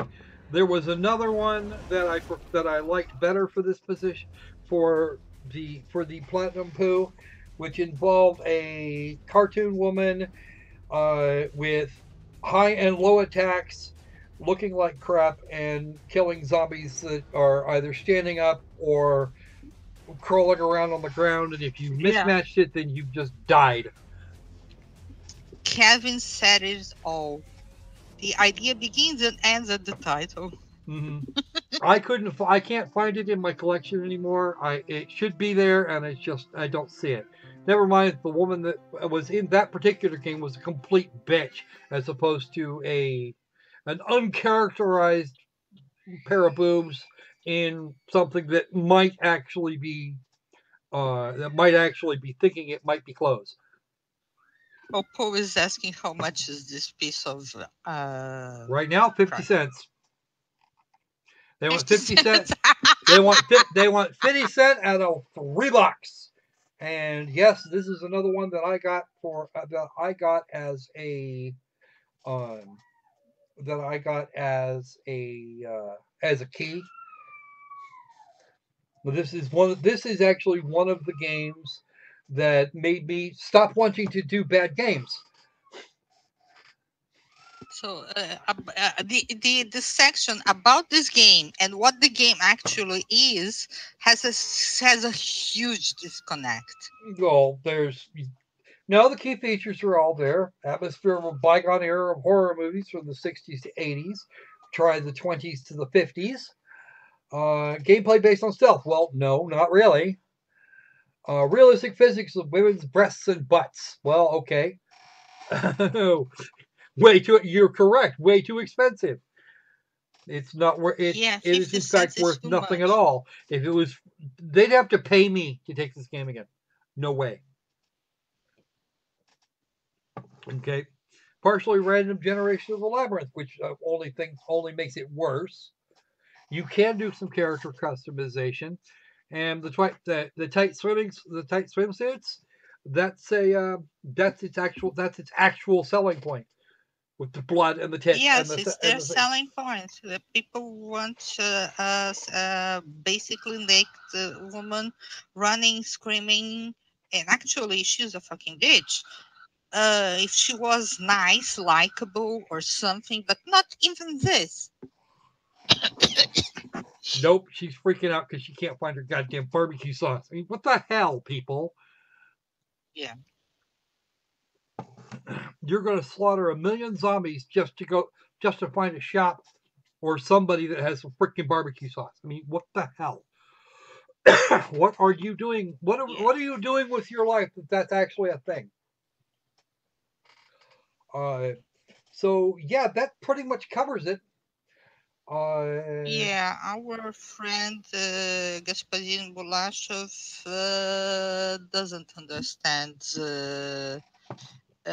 where and when the usage of the boobage and buttage is appropriate, and well, he built a game he used it completely as his around selling boobage point. and buttage, so that's there are ways to do this that actually work. Yes. Conan Exiles was one that did this in a way that actually works. If someone's going to stake your ass out, if someone's going to stake your ass out to die, yeah, winding up stripped naked would actually be a thing. All right, of course, that's the way that's exactly how you dress to go running in a dungeon, fighting whatever. Oh, fuck it. You're not even fighting. You have to avoid the demon. Yeah, you have to You have- avoid and. Your job is to run around and avoid this creature while you go and pray at the four altars so that they might let you out. I did do some coverage on the other game a while back, and I didn't even do nearly as well as Jim Sterling, and Jim Sterling couldn't stomach more than about 15 or 20 minutes of it. So, yeah, if you're gonna use boobs for a selling point, have something else that goes with it that makes it worth it. I have no problems with boobs or butts or whatever. I don't either. It's just how they are being used. Ah, I forgot. Yes, Dracologist, the shrines the 4 shrines you're praying at, They're dicks. Gigantic stone dildos. Just, no, don't do this. Now, you may have noticed that a lot of the games in question were out of the first half of this year, because most of the second half of this year was complete mediocrity, where games were not completely where the yeah, I don't think I can run that fast. I don't think there's a I don't think Star Wars has a hyperspace cruiser fast enough to get away from Anita after you do that. Okay. So, also for dishonorable mentions, because I must do this at some point, is a whole genre of games that that I will refer to now as loot box. Its only purpose is to sell the goddamn loot boxes. Star Wars Battlefront 2 EA got caught hell for that. Can you get rid of this bloody boobs from the I screen? can do that. Give me a second. Let me find a game that's actually worth looking at. Anything that the chat would suggest as the best and the worst? All right. So we also have some. Yeah, I know. Actually, plaid might not even be fast enough because I think Anita's been seen wearing plaid. Okay. So we're gonna put KSP up here right now. All right. So since we're working away here, we finished the primary section of the stream. Is there any games you guys would recommend and or questions you want to ask the panel? Oppo? Yes, you can. Oppo had something that he wanted to nominate. I don't know if it's for the best or for the worst. It's a game that he was. I think I know which one he's talking about. It was a game that he was rather liking. He said he rather liked a few days ago. I was looking at it and going, yeah, okay, maybe. Too many accounts says the Crop Duster Supreme was fun. Crop Duster Supreme. You know what? I haven't seen that one. I haven't actually seen that one. Let me get to where'd it go? Where'd I put it? Oh, the cover aggregator. Here we go. Turkologist just put up one here for Turkologist just put this one up himself. Presumably as a worst, because I've seen it run through several times. This is Hot Pool. Oh God! You have to match them up by gender. You have to keep everybody in the pool happy based on their particular orientations. Which ended up. Okay. What was nominated next? Oh, you did this one. This one was the one that you put up. Yeah, I put something. Yeah. This one here you thought was absolutely garbage for reasons that should be clear to pretty much everybody as soon as I scroll down. All right, it is a free-to-play game, but the closers. If you want all the DLC, it's $305. That's a little excessive. Yeah. All right. And you must buy at least one. Yes, you have to buy one to get the game at all. If you want any gameplay, you have to buy at least one.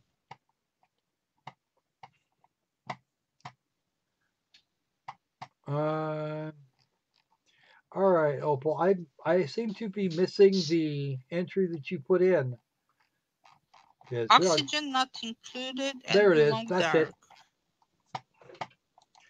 It was Oxygen not included that he was hoping to see.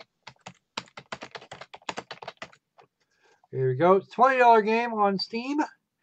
And yes, I've actually looked at the store page a few times. I requested it and did not actually get a copy. It's a space colony game deep inside some rock out of the middle of freaking nowhere.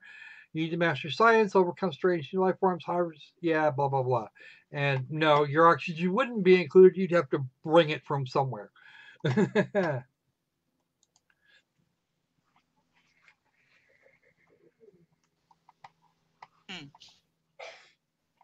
And we're in trailer land, let's just get a couple trailers. Automation and oxygen not included short. Ooh, automation. Ow. Zap. Someone's gonna die. Don't do that. Dipshit. Oh god, don't. Oh, he made it worse.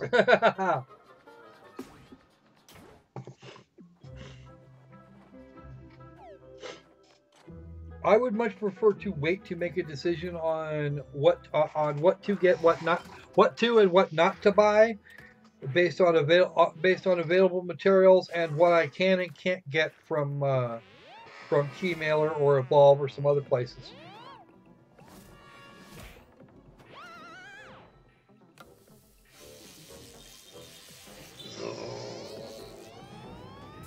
Too Many Accounts is asking for the game trailer for Cop. Yep, it's on my list of things to do. Squick, squick, squick. Oxygen not included. Oxygen not included. This actually looks like. I realize this is a short based on the game, but if you're in a position where you can do that kind of thing, then by all means, it's probably gonna be hilarious. This is actually out in May. This came out in May, which is a long time ago, actually. Yeah. All right, so I didn't see this one. The Long Dark. Okay, here is The Long Dark. I remember. I'm not mistaken, but yes, we actually have a copy of this game. But we've either not played it or it didn't make the list. Hinterland. Oh, that's right. We played it, but it didn't make the list. Right, right. Come here to fight about the past. I need a pilot to take me somewhere remote. Someone who won't ask too many questions. Someone I can trust. Wait, questions? Too many questions. Are you in trouble? Are you gonna help me or not?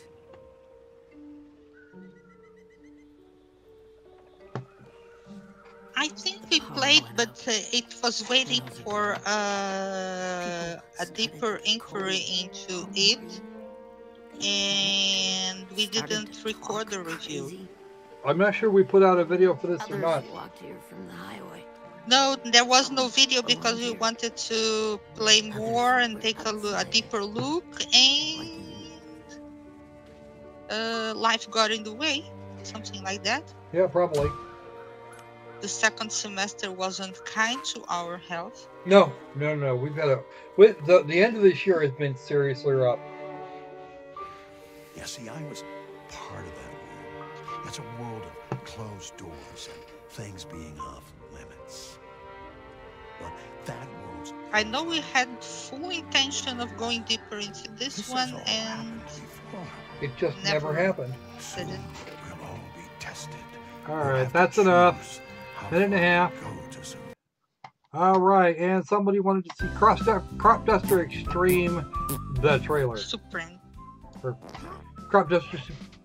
Put your flatulence skills to the test in this fast-paced shooting gas. Oh god.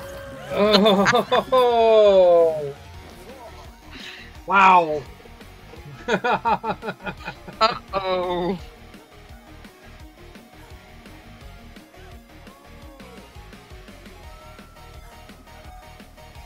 Let's clear a theater with vile gas. It's horrible, Timmy. Oh man, I do not have a copy of this either. You know what?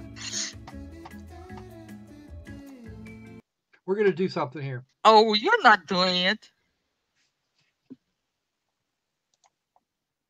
There goes the last of my There goes the last of my credits. I've got 4 cents left. I'll take. You know what? We're gonna do it because that would be a thing. Okay.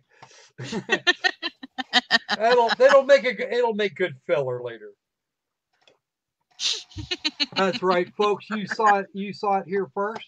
I just went and grabbed it because I thought that was hilarious. 208 megabytes. So Ginger can clear a warehouse. I'm not sure I'd be proud of that. That's okay though.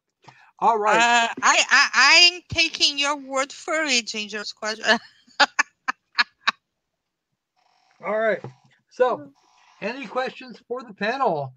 Go ahead and ask anything. We don't actually have to answer, but we will do our best. We will answer anything that is actually reasonable. Ginger, I'm gonna not do that because that would be a completely different issue. Oh, you know what? I'm not talking about that. Okay. Any questions from you folks before we hang up for the day? AMA section. That's right. Ask me anything. Here's our after stream. I was going to switch Twitch to do that, but screw it. We got plenty of people here. You can switch back to the cute kitty and the squirrel. Okay. Look at the kitty and the squirrel. And if somebody has something about games here in a bit, then we'll go there. Oh, yeah, you're a little late, Tom. It's okay though. No, you are early for the next year's stream. For the first stream of next year, you are very early, sir. And Happy New Year to you too, Tom. Oh yeah, Happy New Year.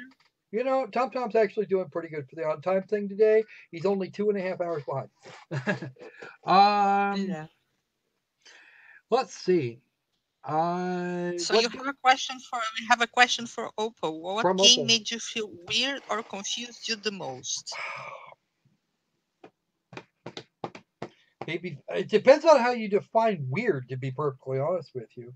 The two social justice games out of Kitty's list made me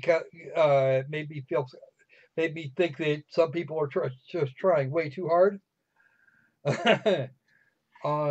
In terms of confusion, I'm going to say Bridge Constructor Portal drove me absolutely nuts last night.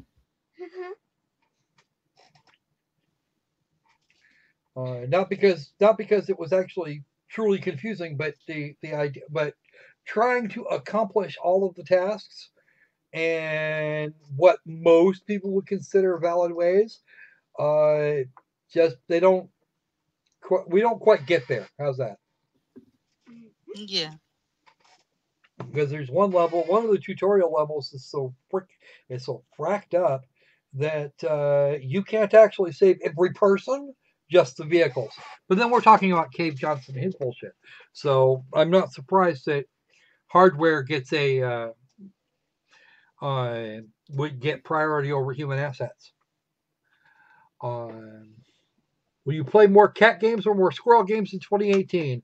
Let's see. I don't know yet, actually, and that's because I'm not 100% up on what exactly is being released in terms of cat and squirrel games. There are very few games that feature squirrels, regardless. Although we had one last year, which was based on skunks. There was a game that was released on December 15 that I didn't nominate to anything, even though it's kind of frustrating. It was the Perfect Date. Oh yeah, that was definitely a case. Yeah. It would have been better. It would have been better with squirrels. That's my opinion on it. The puns would not be so perfect. Probably not, but we'd have a whole new batch of puns. There was also it's a weird game. Okay, there was also. I wouldn't give it a negative review, but if you are asking about weird, I'm giving you this one. Okay. Damn it! There was another game that I had been looking at, and you kept talking, and now I can't remember what it was. Oh well. Oh. Lost to the thing. We're actually looking at some other stuff. Been looking at some other stuff here. The hell was that game? Now I don't remember. Let's see, what do we got? Favorite franchises.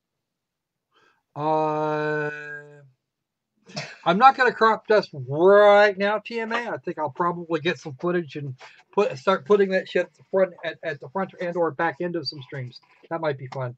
It'll make really good B-roll. And yes, the game is finished downloading, but I'm not done with. But I'm not ready to go there yet. Let's see. My favorite franchises. We have the Shining of the Dark. We have the Shining and Shining 4 series from Sega from years and years and years ago. The original Phantasy Star series. I'm not as big on the ones that came after. The Persona series, of course. The Shin Megami Tensei series first, though. It doesn't have I would say the Legend of Heroes. Legend of Heroes is a good setup. Trails of Cold Steel specifically is actually quite nice. Yeah. There are a couple of others that have been made from that. There's at least one actually that's been made from its engine, or good chunks of its engine, and that was Tokyo Xanadu. Nice game. I played it on Vita, but I don't have the EX Plus edition for PC and or PS4. It's not exactly a series, not for lack of the fans wanting, but Muv-Luv. Muv-Luv as visual novels go was actually extremely good.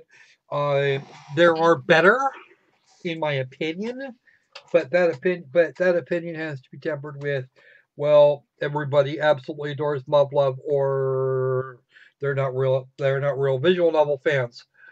Metroid and Dragon Quest. Dragon Quest I actually like for the most part. I think I own just about all of them on mobile. But I don't have them available on PC at the moment. I do actually have Dragon Quest 8 on PlayStation 2. And we're supposed to be getting Dragon Quest 11 sometime in the near future. If you want to talk about ancient RPG series, no list of those would be complete without Final Fantasy. Even though the stories are not what I would, especially some of the recent stuff were not what I'd call stellar anymore. Everybody says Final Fantasy VII had best story. Those people are liars. Final Fantasy XII was much better in the story department. Final Fantasy XII, yeah. Final Fantasy XIV has some really fun story elements, but it's not as coherent as one might think. Final Fantasy VI was okay-ish, a little stayed in the workings, but they had a better villain than 7, much better. A lot of people didn't like Final Fantasy 13, and that was one of them that I happened to like. Not for its pretty corridor gameplay, obviously, but just the ability to switch in and out of some of the ability that you have to switch in and out of your combat styles was actually reasonable.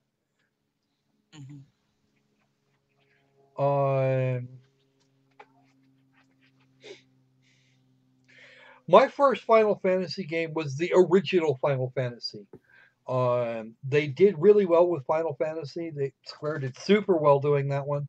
It was actually, classic JRPG of the Dragon Quest variety, and that really helped it. That even helped it exceed its predecessor, a Dragon Warrior. But at the same time, we have At the same time, Final Fantasy II was just complete bollocks. 12 didn't have a second one. They just remade 12 recently, and I have a copy of that. 10 had a sequel, as did 13. 13 got 2 sequels, but 10 too went to shit. Final Fantasy Legends on Game Boy is more commonly known, at least in Japan, as Senken Denketsu, which was the second game of which we all know as Secret of Mana. That's actually one of the games that I intend to get my hands on when I get round to it. It doesn't come out until I think it's April, but yeah, I'm gonna. Actually, when does that come out? It's actually coming to Steam here soon.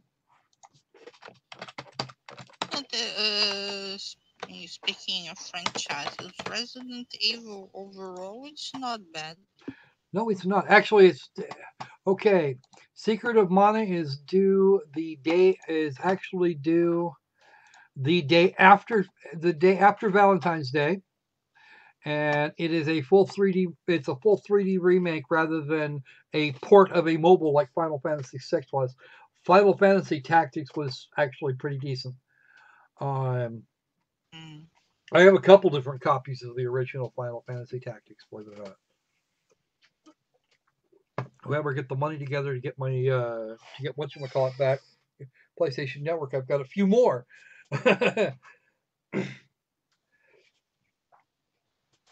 How do you feel old, Ginger Squatch?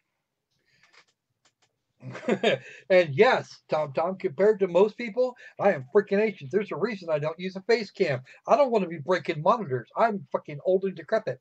The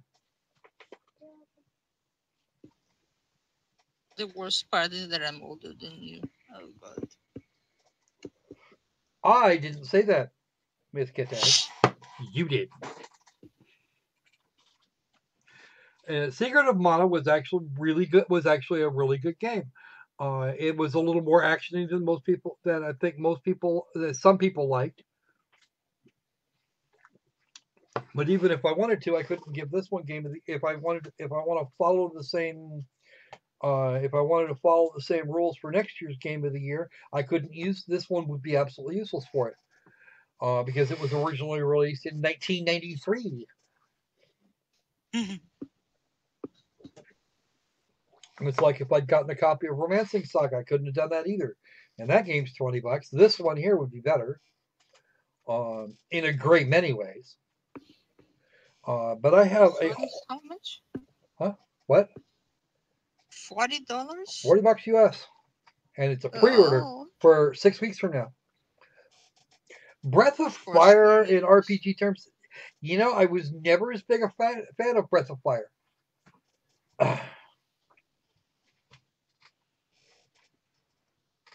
I was never as big a fan of Breath of Fire as I was of some others. Some of the Breath of Fire games really went kind of sideways for me. I've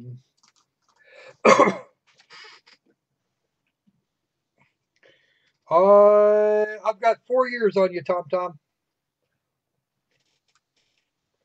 And Kitty's got more than that on me.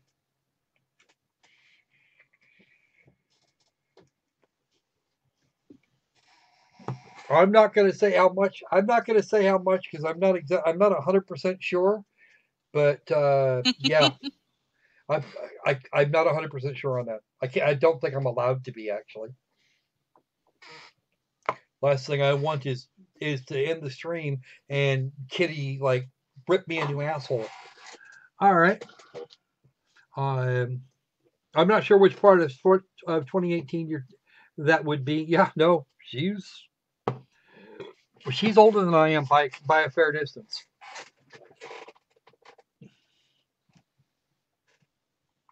But I turned 46 this year. And yeah, there's a reason I don't put my face on.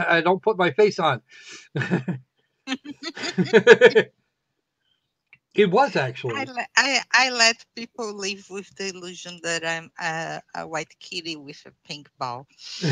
Bo. Oh.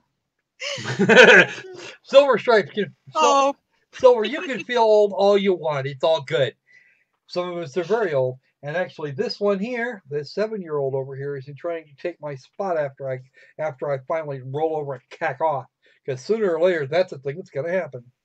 I was reminded of that back in December. I was the 6th.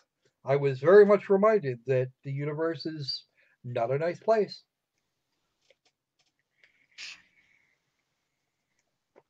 Age is just a number.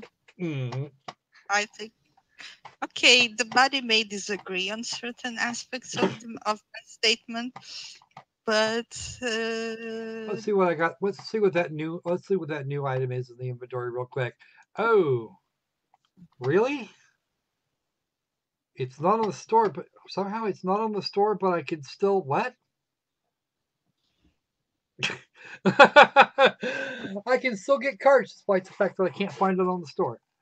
Unless it was actually unless the name of the game can't have been changed because it would have reflected so in my inventory. Let's see if it's actually.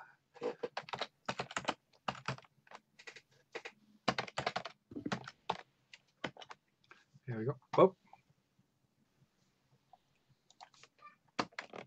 Oh, don't, that was horrible. What? No. You're not the oldest here by a long shot. Okay, the Rebellion Anthology. Because it's not going to be in here. And I wouldn't buy this to save their lives, let alone my own. Wow, Sniper Elite 4 and all of its DLC, Lords of the Realm 2. It's not physically present on the store, but I still got it. How the hell did that happen? I don't get it. Here's one from September. Oh, end of days. Ew, look at it. We can just look at this. Life Art Studios. Nazi Zombies. It's a VR game even. Yep, requires a Vive. That's another one that that's another thing that I want to put on my list of hardware to get. Right now, however, the Switch will be a much better investment. Okay.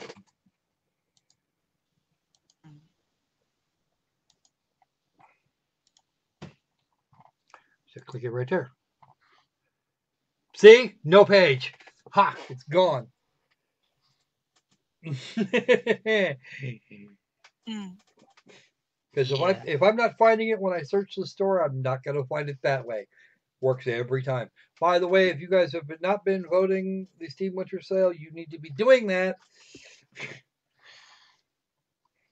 Look through everything. Today's highlighted deals. Alex is apparently on sale. Ooh, that's not as much as I want. I actually have a copy of Dragon Quest Heroes on PS4, so I'm not going to get that. Pyre? Yeah, I'm not as big on that one either.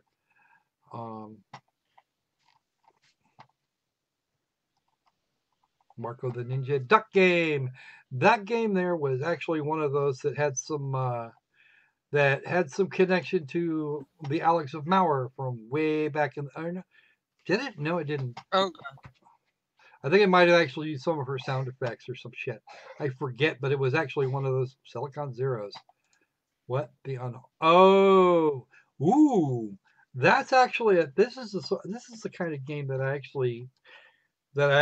tend to like, but don't play for people. Those are ones that I'll just play on my own when I get around to it. Total Miner, this one's actually supposed to be good. Ivan versus Nazi Zombies. It made number 3 on my list. Or number 4. It was number 4 on my list. Because Kit had already gotten my number 2 and 1 by that time. Yeah. Actually, just double that up.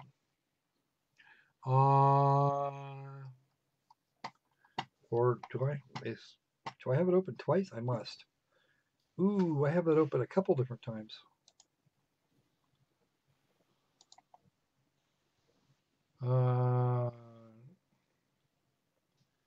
Whoops, that one up. Ah, wrong one. Oh well. Don't say, because that's not the one we were working on. We were working with today. Crap, still the wrong one. In my at the bottom of at the very bottom of mine, my worst game of 2017 was Project First Contact. How much money would I spend on a joystick? It would really depend on the stick and what I intended to use it for. I wouldn't spend $30. I spent a whopping $20 on this controller, right, on the Xbox 360 controller that I used for on PC. But I've been known to pay upwards of $60 for a decent controller for an actual console. I don't actually have an Xbox an Xbox One controller that I am willing to dedicate for PC use. See, Tonton knows how to pronounce Ivan.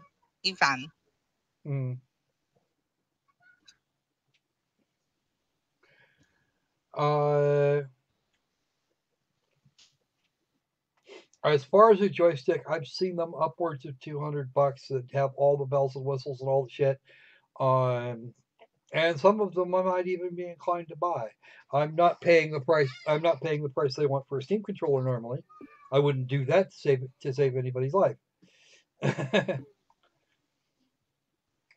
Oh, he wants to fly an X-wing and TIE fighter.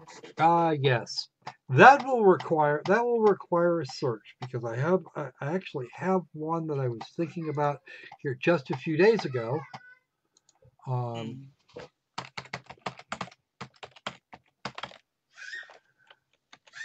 right.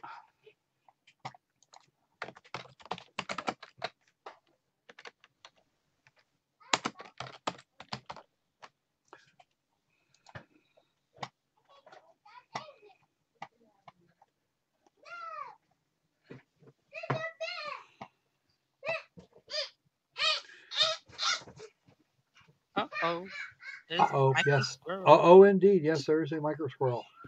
You can get the one I was actually looking at there's two I've been looking at myself, and that's strictly for flight purposes. And that is this. Nope, that's not what I don't need to do all of that.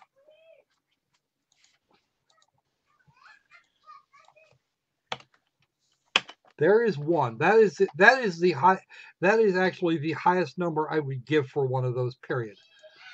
But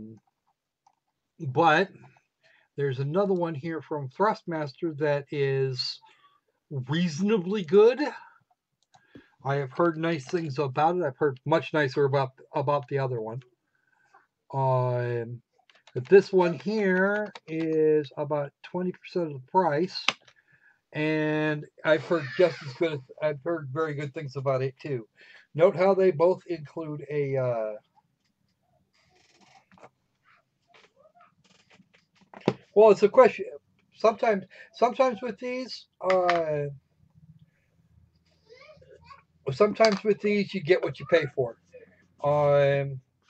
You can get less expensive ones. I usually prefer one with a separate throttle on it, because I don't want to have to worry about squirreling around with thumbs. If you just want a very basic joystick, there's any one of a million of them that you can get down as low as about $35 or $40. They're very basic, and you're going to have to have both hands on the damn thing. But hey, it's all good. There's actually a flight pack if you have Amazon Prime. You can get you can grab my little friend here, which is actually a very complete package. But the only way you're going to get it is if you're an Amazon Prime member. it's also expensive, but you got to realize you got to look at what you're getting. Both, because foot pedals are a thing in actual aircraft. So The only difference between boys and grown-up men is the price of their toys. ha, you lie like a rug. Some of the toys Alex wanted were some of the toys that Alex was looking at, and things that Mr. Colby was poking at over the last couple of months actually cost more than some of the shit that I want.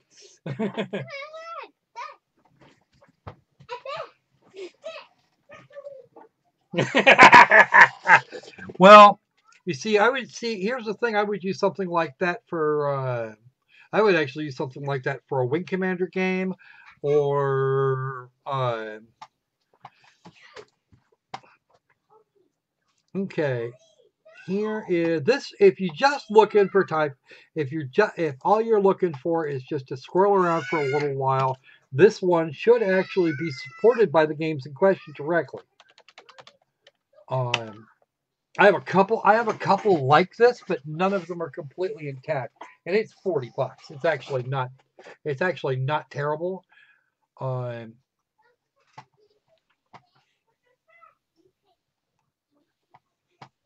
There are some others similar. There are also others similar to it. So,